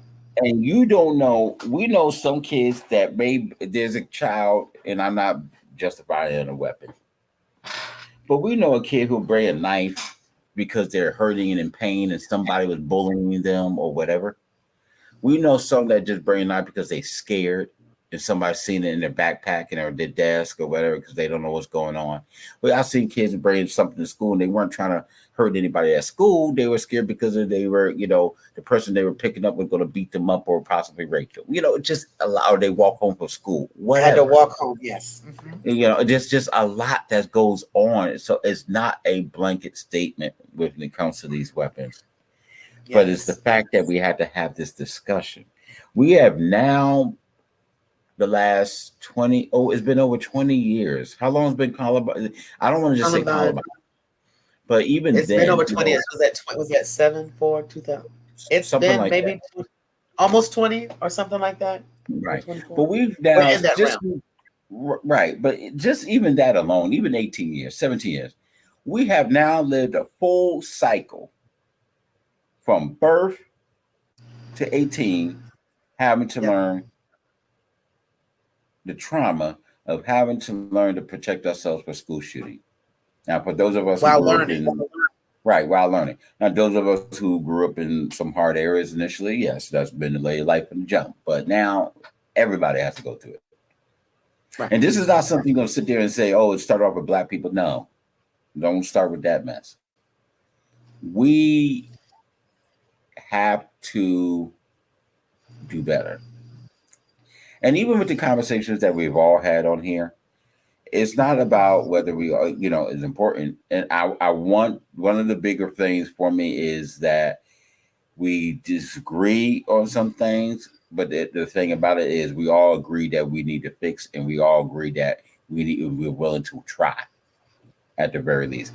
And I want these conversations because I want people to see adults and children that agree or disagree. This is how we have conversation, not disagreeable discourse, just so we can say whatever and things. Absolutely. And these conversations about race, love, sex, money, crime, politics, whatever, need to be happen. It need to happen, not just because they say, oh, we don't talk about that with friends and this and a bull.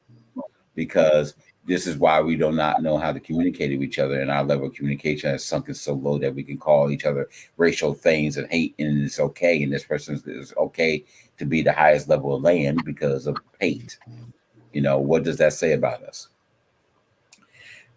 Ms. Bennett mentioned, thank you for taking time to present this forum, giving others a platform to speak about such meaningful and important topics. And yes, we do. And yes, I appreciate it, Queen. Yes, indeed. Ms. Walston, how can people contact you? Well, I am on Facebook under author Nika Wilson because of this wonderful Enliven media. I've been told that I need to get an Instagram. I got to do some, I've got to go ahead and up my technology. I've got to learn some stuff. So right now you can catch me out on Facebook, but I will have some other opportunities for you to be able to speak with me or interact with me just so that, we can all have these important conversations. Yes, I need my headshot. I need my headshot. Okay, New. that's Don't give me where's some somebody? First old. of all, I gotta have one, so I gotta have a headshot. So yes, Oh, right, but I need to, not something, 5 years ago and things like that. I want people to see all the glory that you are now. yeah, I'm sick. I'm good with me. So you gonna get all this? Okay, so I'm Works for good me. with me. Okay. Works for me. And Miss Bennett, we will have you on next week's show. We're still working on a couple of topics, ideas, and Yes. things like that. I just want to let everybody know I'm not. My name is not Shannon Sharp. Um, Oh, you're not gonna accidentally hit something. Okay, that was no, foolishness. That was just a whole whatever Shannon is on this week. That was whatever. Seriously, I you've got to do a lot here's to get on live. my thing is about this. A you are in a position where you did not need to do this for attention. You got money. You're No. getting paid a good amount of money from ESPN. You make doggone 70, 80, 100 million on doggone YouTube. Why you weren't losing any ratings or money or attention, so why? Second, I will say this: he has not been on Instagram live before. I can tell you what Oh, more than likely happened. I think he was trying to take pictures, which people do in their private moments, and then you sat there and hit your button and whatever, and you could click without you can sit there on your phone and we've all dubbed by, press the wrong button, hit some porn thing, or press send on a thing, and people like, wow, I'm getting messages with no content on it, sent messages, or oh, I'm you not getting died. an Instagram. Yeah, Yeah, I'm not. but like you gotta but hit it. So I'm trying to sit there, but it's just like it baffles me for all of that. And obviously you're in a moment, but if your phone's going off like clockwork and you got all these celebrities and all these people blowing up your phone like that. They're trying to help you to get off of there, maybe because he didn't know.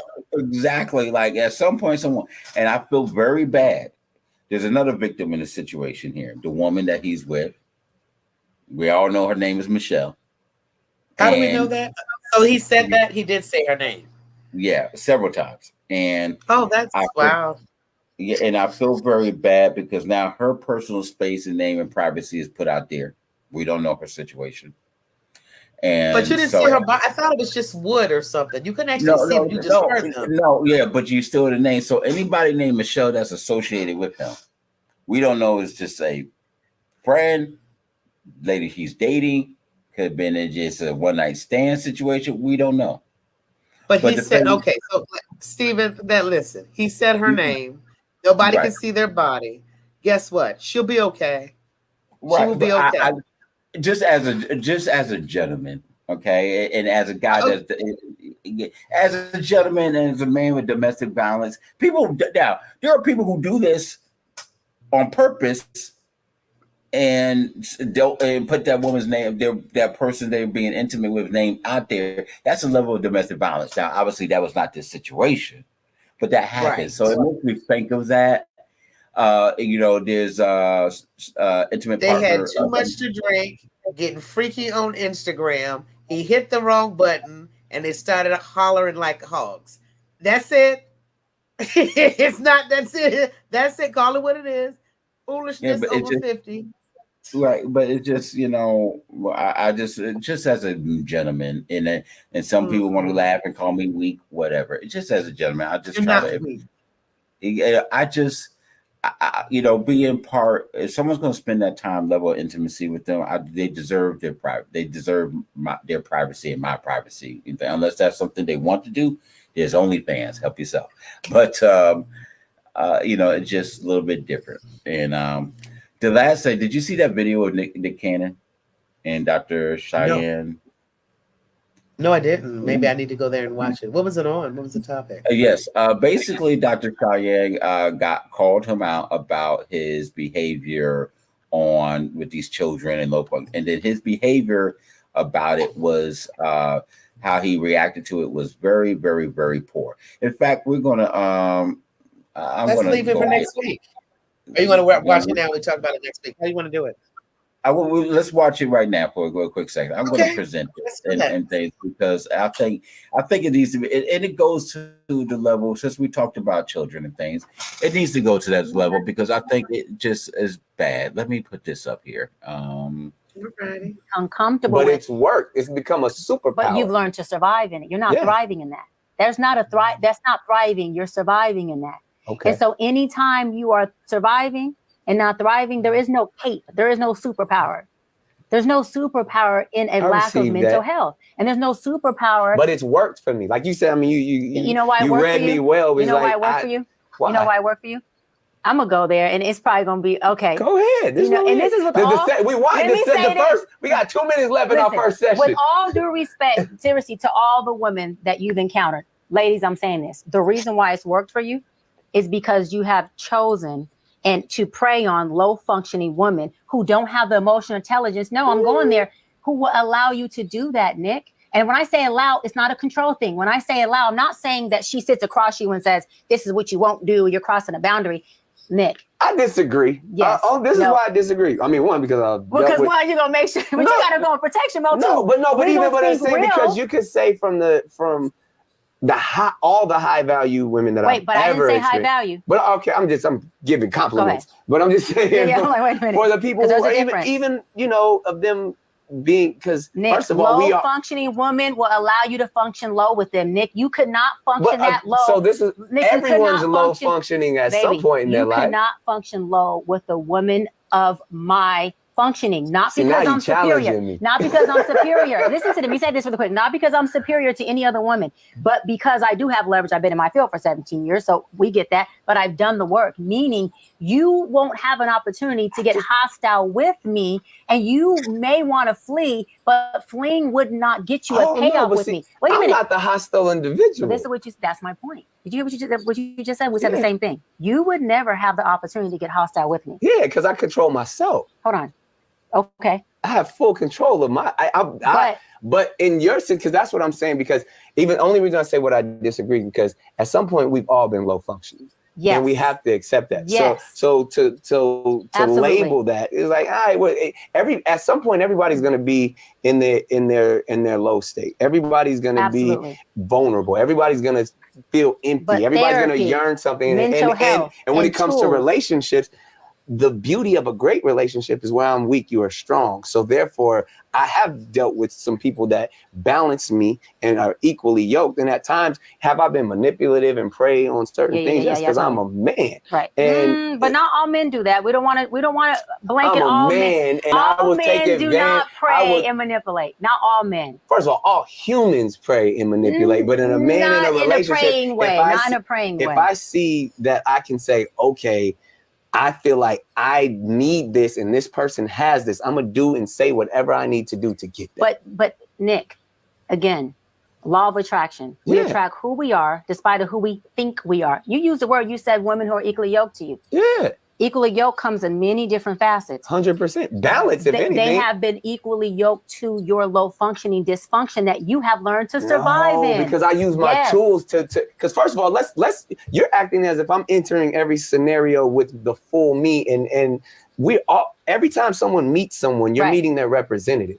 I know how to turn on the perfect man. Depending and so on the therefore person, I may have manipulated a situation, and therefore, so it's to no discredit to anyone else, but I've come into every situation. I can be God-fearing, celibate, the one that you want. I can tell you everything that you want in a man and show you that. I can open the doors, lay down the cloak, send the jet, do it all to be like, oh my goodness. I've never. And then Toxic Nick shows up, and you like, this motherfucker got me. No, but he done gave me the draws, and I ain't heard from him in 3 weeks. What you said is perfect. No, what you said is perfect because you named all of the low functioning, superficial things that a low functioning woman would fall into. Church, women, that baby, ain't low functioning. Baby, any woman, we going to see the Lord together. Any woman or man, or the mosque, wherever you want to go. I know them both. Any person who's done the work, who gained a sense of self, who's worked on their pain pockets, who's worked on their trauma, are still going to be vulnerable.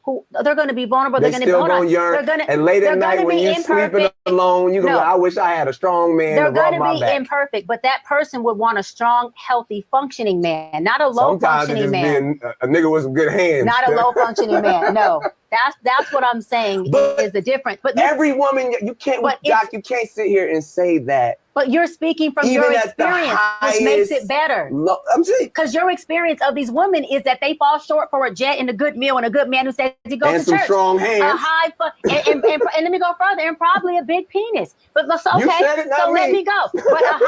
But again, a high functioning. I'm not even talking about value. A high functioning woman who's done the work. I'm trying to hear what this high functioning woman is. But a high functioning woman, you cannot send a jet and be toxic, and she will go on the. She don't know I'm toxic yet. A high functioning woman wouldn't even attract you, baby, because it's law of attraction. Stick with me. Just stick with me. Please explain this. Nick, regulate your emotions and stick with me. Regulate your emotions and stick with me. Listen, what is law of attraction? We attract who we are despite who we think we are. Absolutely. Think we are. Absolutely. Okay.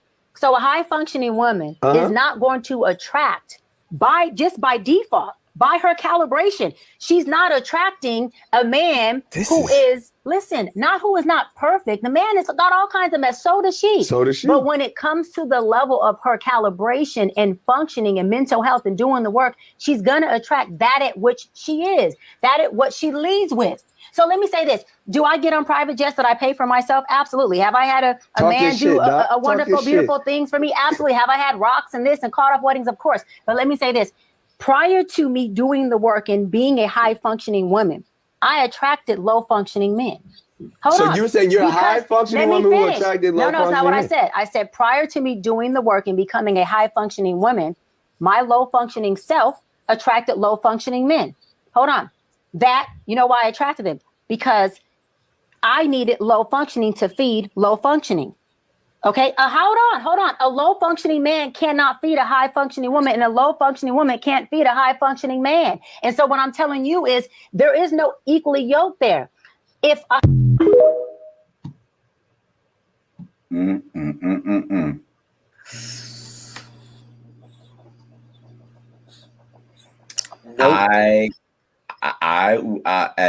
as a member of the male community on this earth, I am ashamed.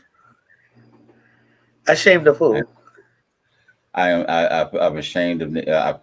I'm so ashamed of Nick Cannon. I've never been a big fan. Why are you ashamed of Nick Cannon? I have to ask why.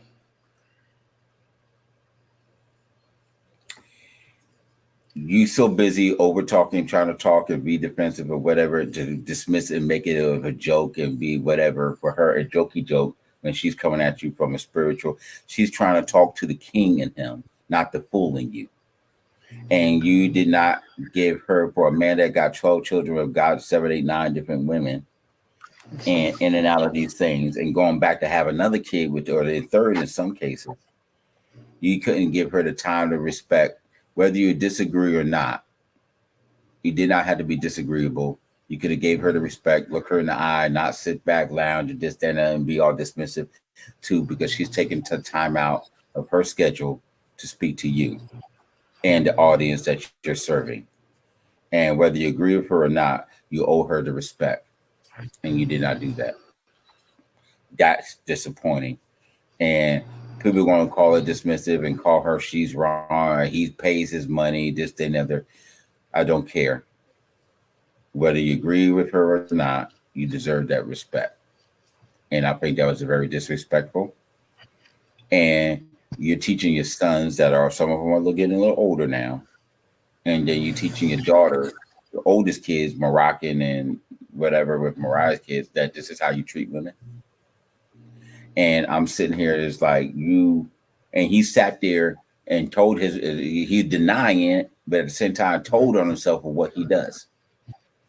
send the jets, I lied, this, that, and I get it. And then, yeah, he get the jobs and I'm out there and whatever. And then you happen to be pregnant, whatever. And these women are low functioning. And you, as a man, knew this. And he was predatory and what have you. And that's a shame.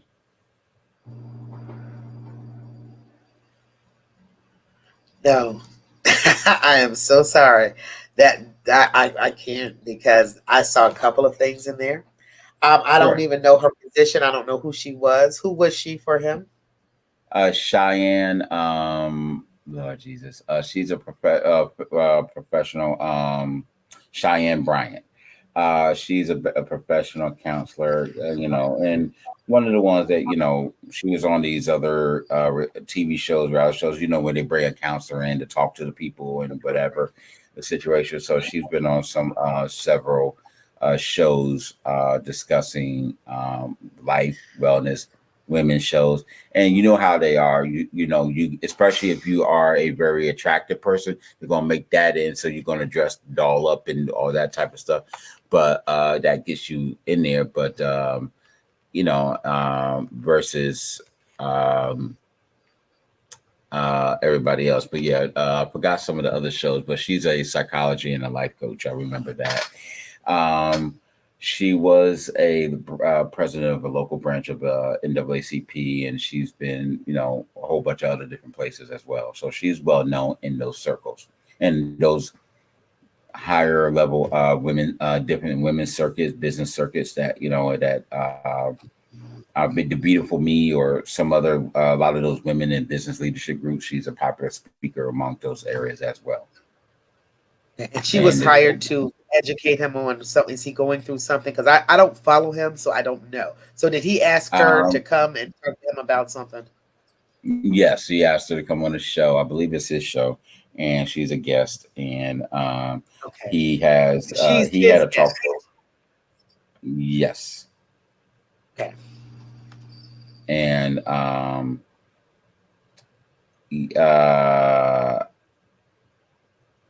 he did ask, and I think she, going in and stuff like that. I just can't stay. I'm off the top. He has a lot of children. I think 12 or 13 children, and with various different women. And he's still out to try to get to 20 or some stupid number and all these things. And I just don't believe that's proper. Now, I know people say, oh, and this is where I get into the whole thing about we got to start taking account in our community. And just because you got money, you're just creating more and more broken homes. And just because you got money and you can provide and this and the other, that doesn't mean, and yes, you can put other kids in life and stuff like that, but you're starting off at a negative. And just because you got money does not guarantee success. And people make excuses for it. So we see these athletes and celebrities and things have multiple kids, and then we got these other people who are not athletes and celebrities and rappers that have multiple kids and doing all these things wrong. And these women are comfortable giving yourself, and again, why are you so comfortable giving yourself to somebody who can barely give you 10% in a check? And you're comfortable with that versus something of whole that they coming home, give you time and money and everything else, but you rather leave that because you feel that his check, his fame, and his baby go on. I get the fact that, but he told you that. He said that.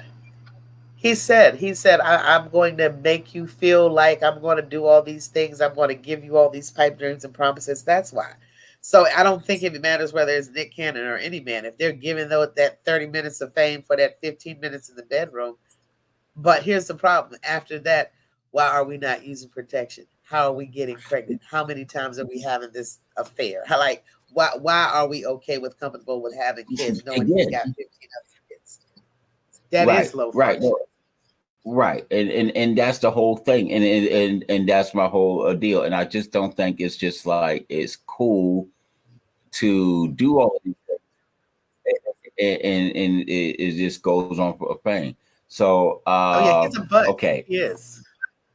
Yeah, and so okay, the show is council culture. It's his show. Cancel culture. Okay. Council, COUNSEL culture. And he is she came on there about a variety of subjects, healing Black men from suicide prevention, emotional intelligence, truly accepting accountability. And this session is about gems and jewels. I feel he's not the right person to do this. It's a show that's needed, but he's definitely. It's sort of like I would not hire Darth Vader to do kitchen safety with knives. Sorry, you just get the wrong people to do stuff. So he went from Wildin' Out to this show. He got from Wildin' Out to this show. Yeah, he still has Wildin' Out, and he does the he had the Hollywood Squares. He does the hip hop squares, I think, now. And see, the thing is, he's owned, but his mother had some money and product, and then he's got into a lot of investments. He owns Soul Train or parts of it now. So he's had all this money from ages ago. So the truth of the matter is, we've seen he was known, obviously, like a Kim Kardashian. He was dating a lot of these beautiful women, and then he starts having all these kids with all these different women and other women, and he would, and it was just the fact that, to be honest, he had money.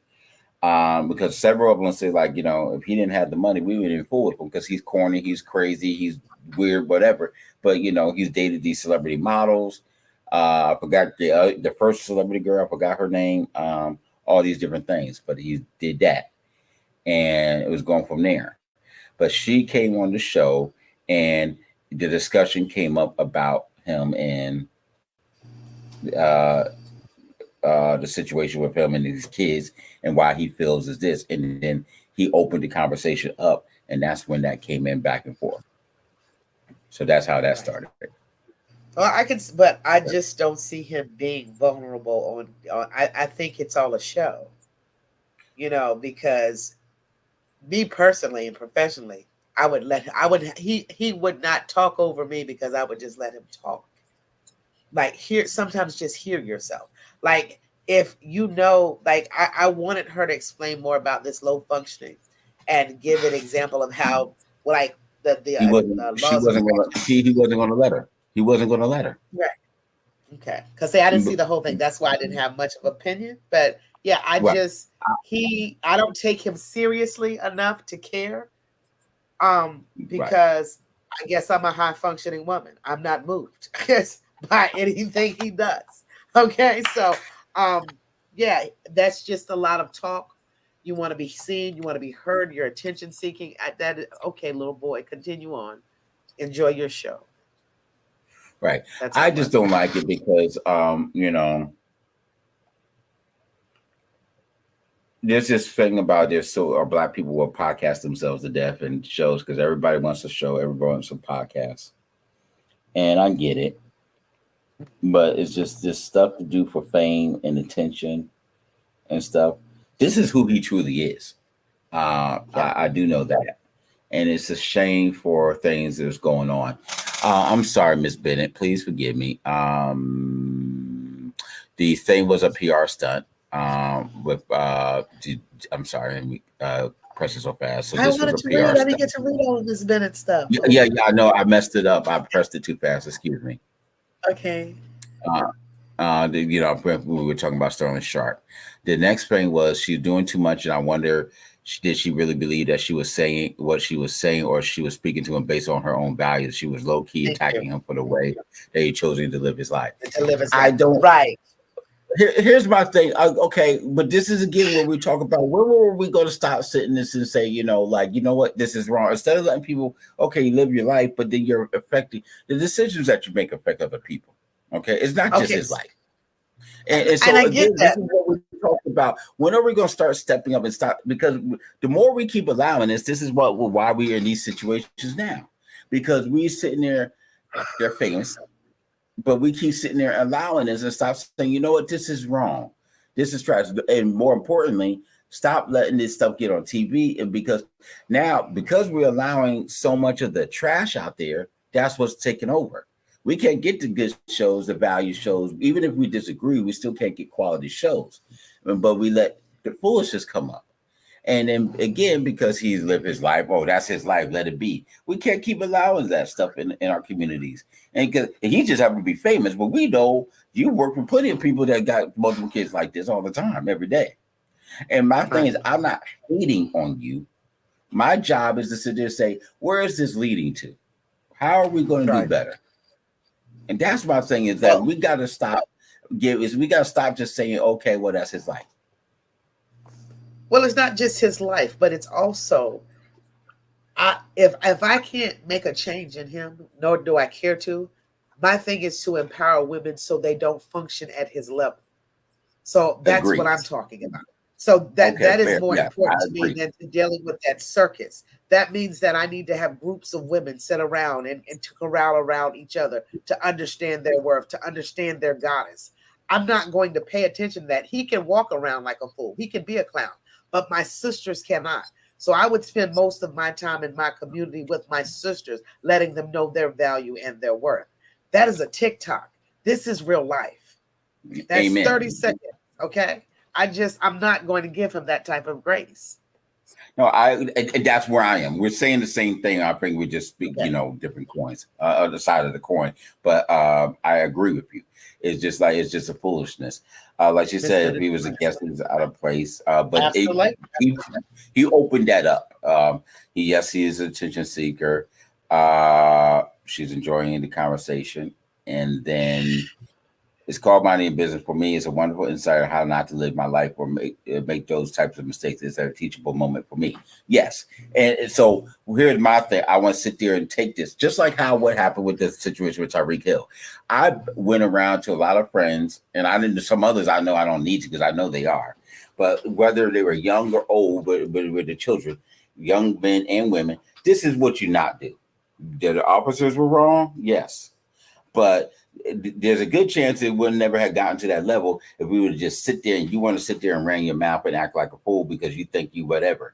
The officer's going to be pissed off you driving up and down with a very expensive car or this, that, and other. You think you get away. And here's one thing that you and I talked about before some ages ago about drawing attention to yourself, putting yourself in bad situations. I don't care whatever. Some say it wasn't 100, whatever. Why are you speeding? You're already way early, but why? And I get you got something to do or whatever, but you want to show off with your car. Why draw that type of attention to yourself in front of the stadium? There's cops and they're getting ready for everything else. Why draw attention? 2, shut your mouth. This is why you have an agent. This is why you have a lawyer. Hands on the wheel. Handle what to say. Keep the window down. Yes, sir. No, sir. The fastest you in, the fastest you out. Swallow that goddamn pride. Lord, forgive me for cussing. And if there's an issue, you on the phone with your agent. I promise you, Drew don't play. He's probably sitting there telling you, shut your damn mouth and things like that. Because that situation could have easily turned death. I thought that man was going to get shot. Absolutely. Like to be honest, if he was anybody else, he would have. The only reason why is because of whatever. And then you see this other guy jump up around his neck and do all of this, which we all know is illegal. Now, to me, I feel that they should be fired. I think one guy should be suspended. I think the other guy should be fired because you used a legal move. So if you're doing that to him, you saw him because he's a big guy. And I'm sorry, you have your hands behind your back. It's going to, no matter if you're an athlete or anybody else, you can't sit down like that easy. The proper procedure is the one on somebody each side that says, sir, we're going to ask you to sit down. And we will assist you. He says, I got a knee. Okay, we'll assist you or we'll keep you up. One of the two. But you're supposed to have both officers. They did not follow procedure. The other people over there were further away, legally able by law in Florida to film, and they were not interfering. You just did not want them to, whatever. Yep. Thank God we had the body cams. But it's just stupid. And but I just like this is a teachable moment. That's a teachable moment to sit there and say, we're not going to do this, and every kid should see that this is not what you do. Because and then I think he should be suspended for a couple of games, And I know people won't get mad at me, but he should be suspended because you sat there on the stand and lied to everybody else that I didn't do nothing wrong. This happened, that happened, and obviously you did. And saying so you were hoping that the dash cam was not working and whatever. And then again, you put your teammates at risk. One of them getting arrested. He could have been shot. Your teammate could have been shot. This could have been an all blowout. And his name is on the file and on the record because he's standing up for you, not knowing what happened in the beginning. He just sees his teammate on the ground and things. Exactly. Any good man, teammate, whatever, you're going to sit there and say, like, look, what's going on? And they filming it because we don't know if you got your body cam on. And then they're playing that 2-game, one screaming at him, the other one giving 2 different orders. So it looks like, oh, you're disobeying, but you got 2-3 different officers telling you 3 different things. They want to play that shell game, good game, whatever, with the cops. So we have no practice. So you put them in a bad situation. You put your team in a bad situation. Now they got to answer that question. The thing is, again, you affected your whole team, if not the whole NFL, because now everybody got to hey, what did you think about that? You're not even on the team, and you got to hear about this stuff. You don't want no. Do not embarrass. And he's again another one of these people. He got 8-9 kids himself, so you could have died.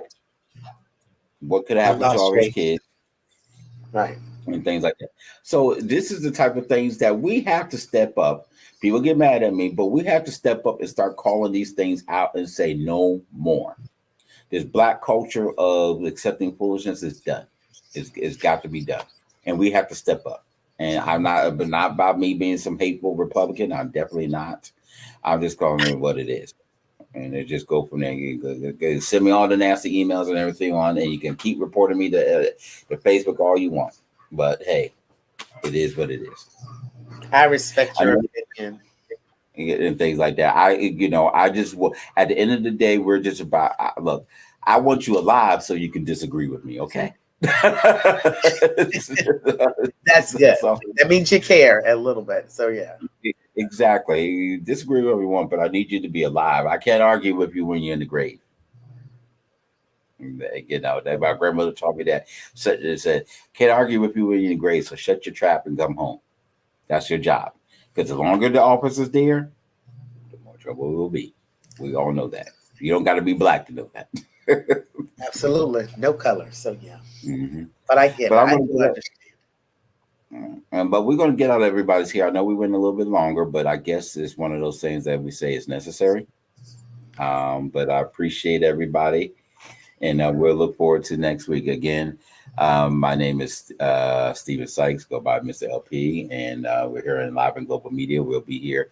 I guess we're going to make it Thursdays as permanent versus Wednesdays. So I guess that's easy. Is that good for you? Huxtable Day. Huxtable Day. I'll call it the Cosby Day. Okay. Okay, our Cosby Day. So we're going to make it, we're going to go from there. I know we used to do Tuesdays, but we're going to move to Thursdays now. And I thank everybody for giving us a time, chance, and story. If you want to get on the show, please feel free to email us, send us a message after the show, and we'll follow up on everything. I thank y'all very kindly, and may you all have a great and blessed day. Bye-bye. Bye-bye.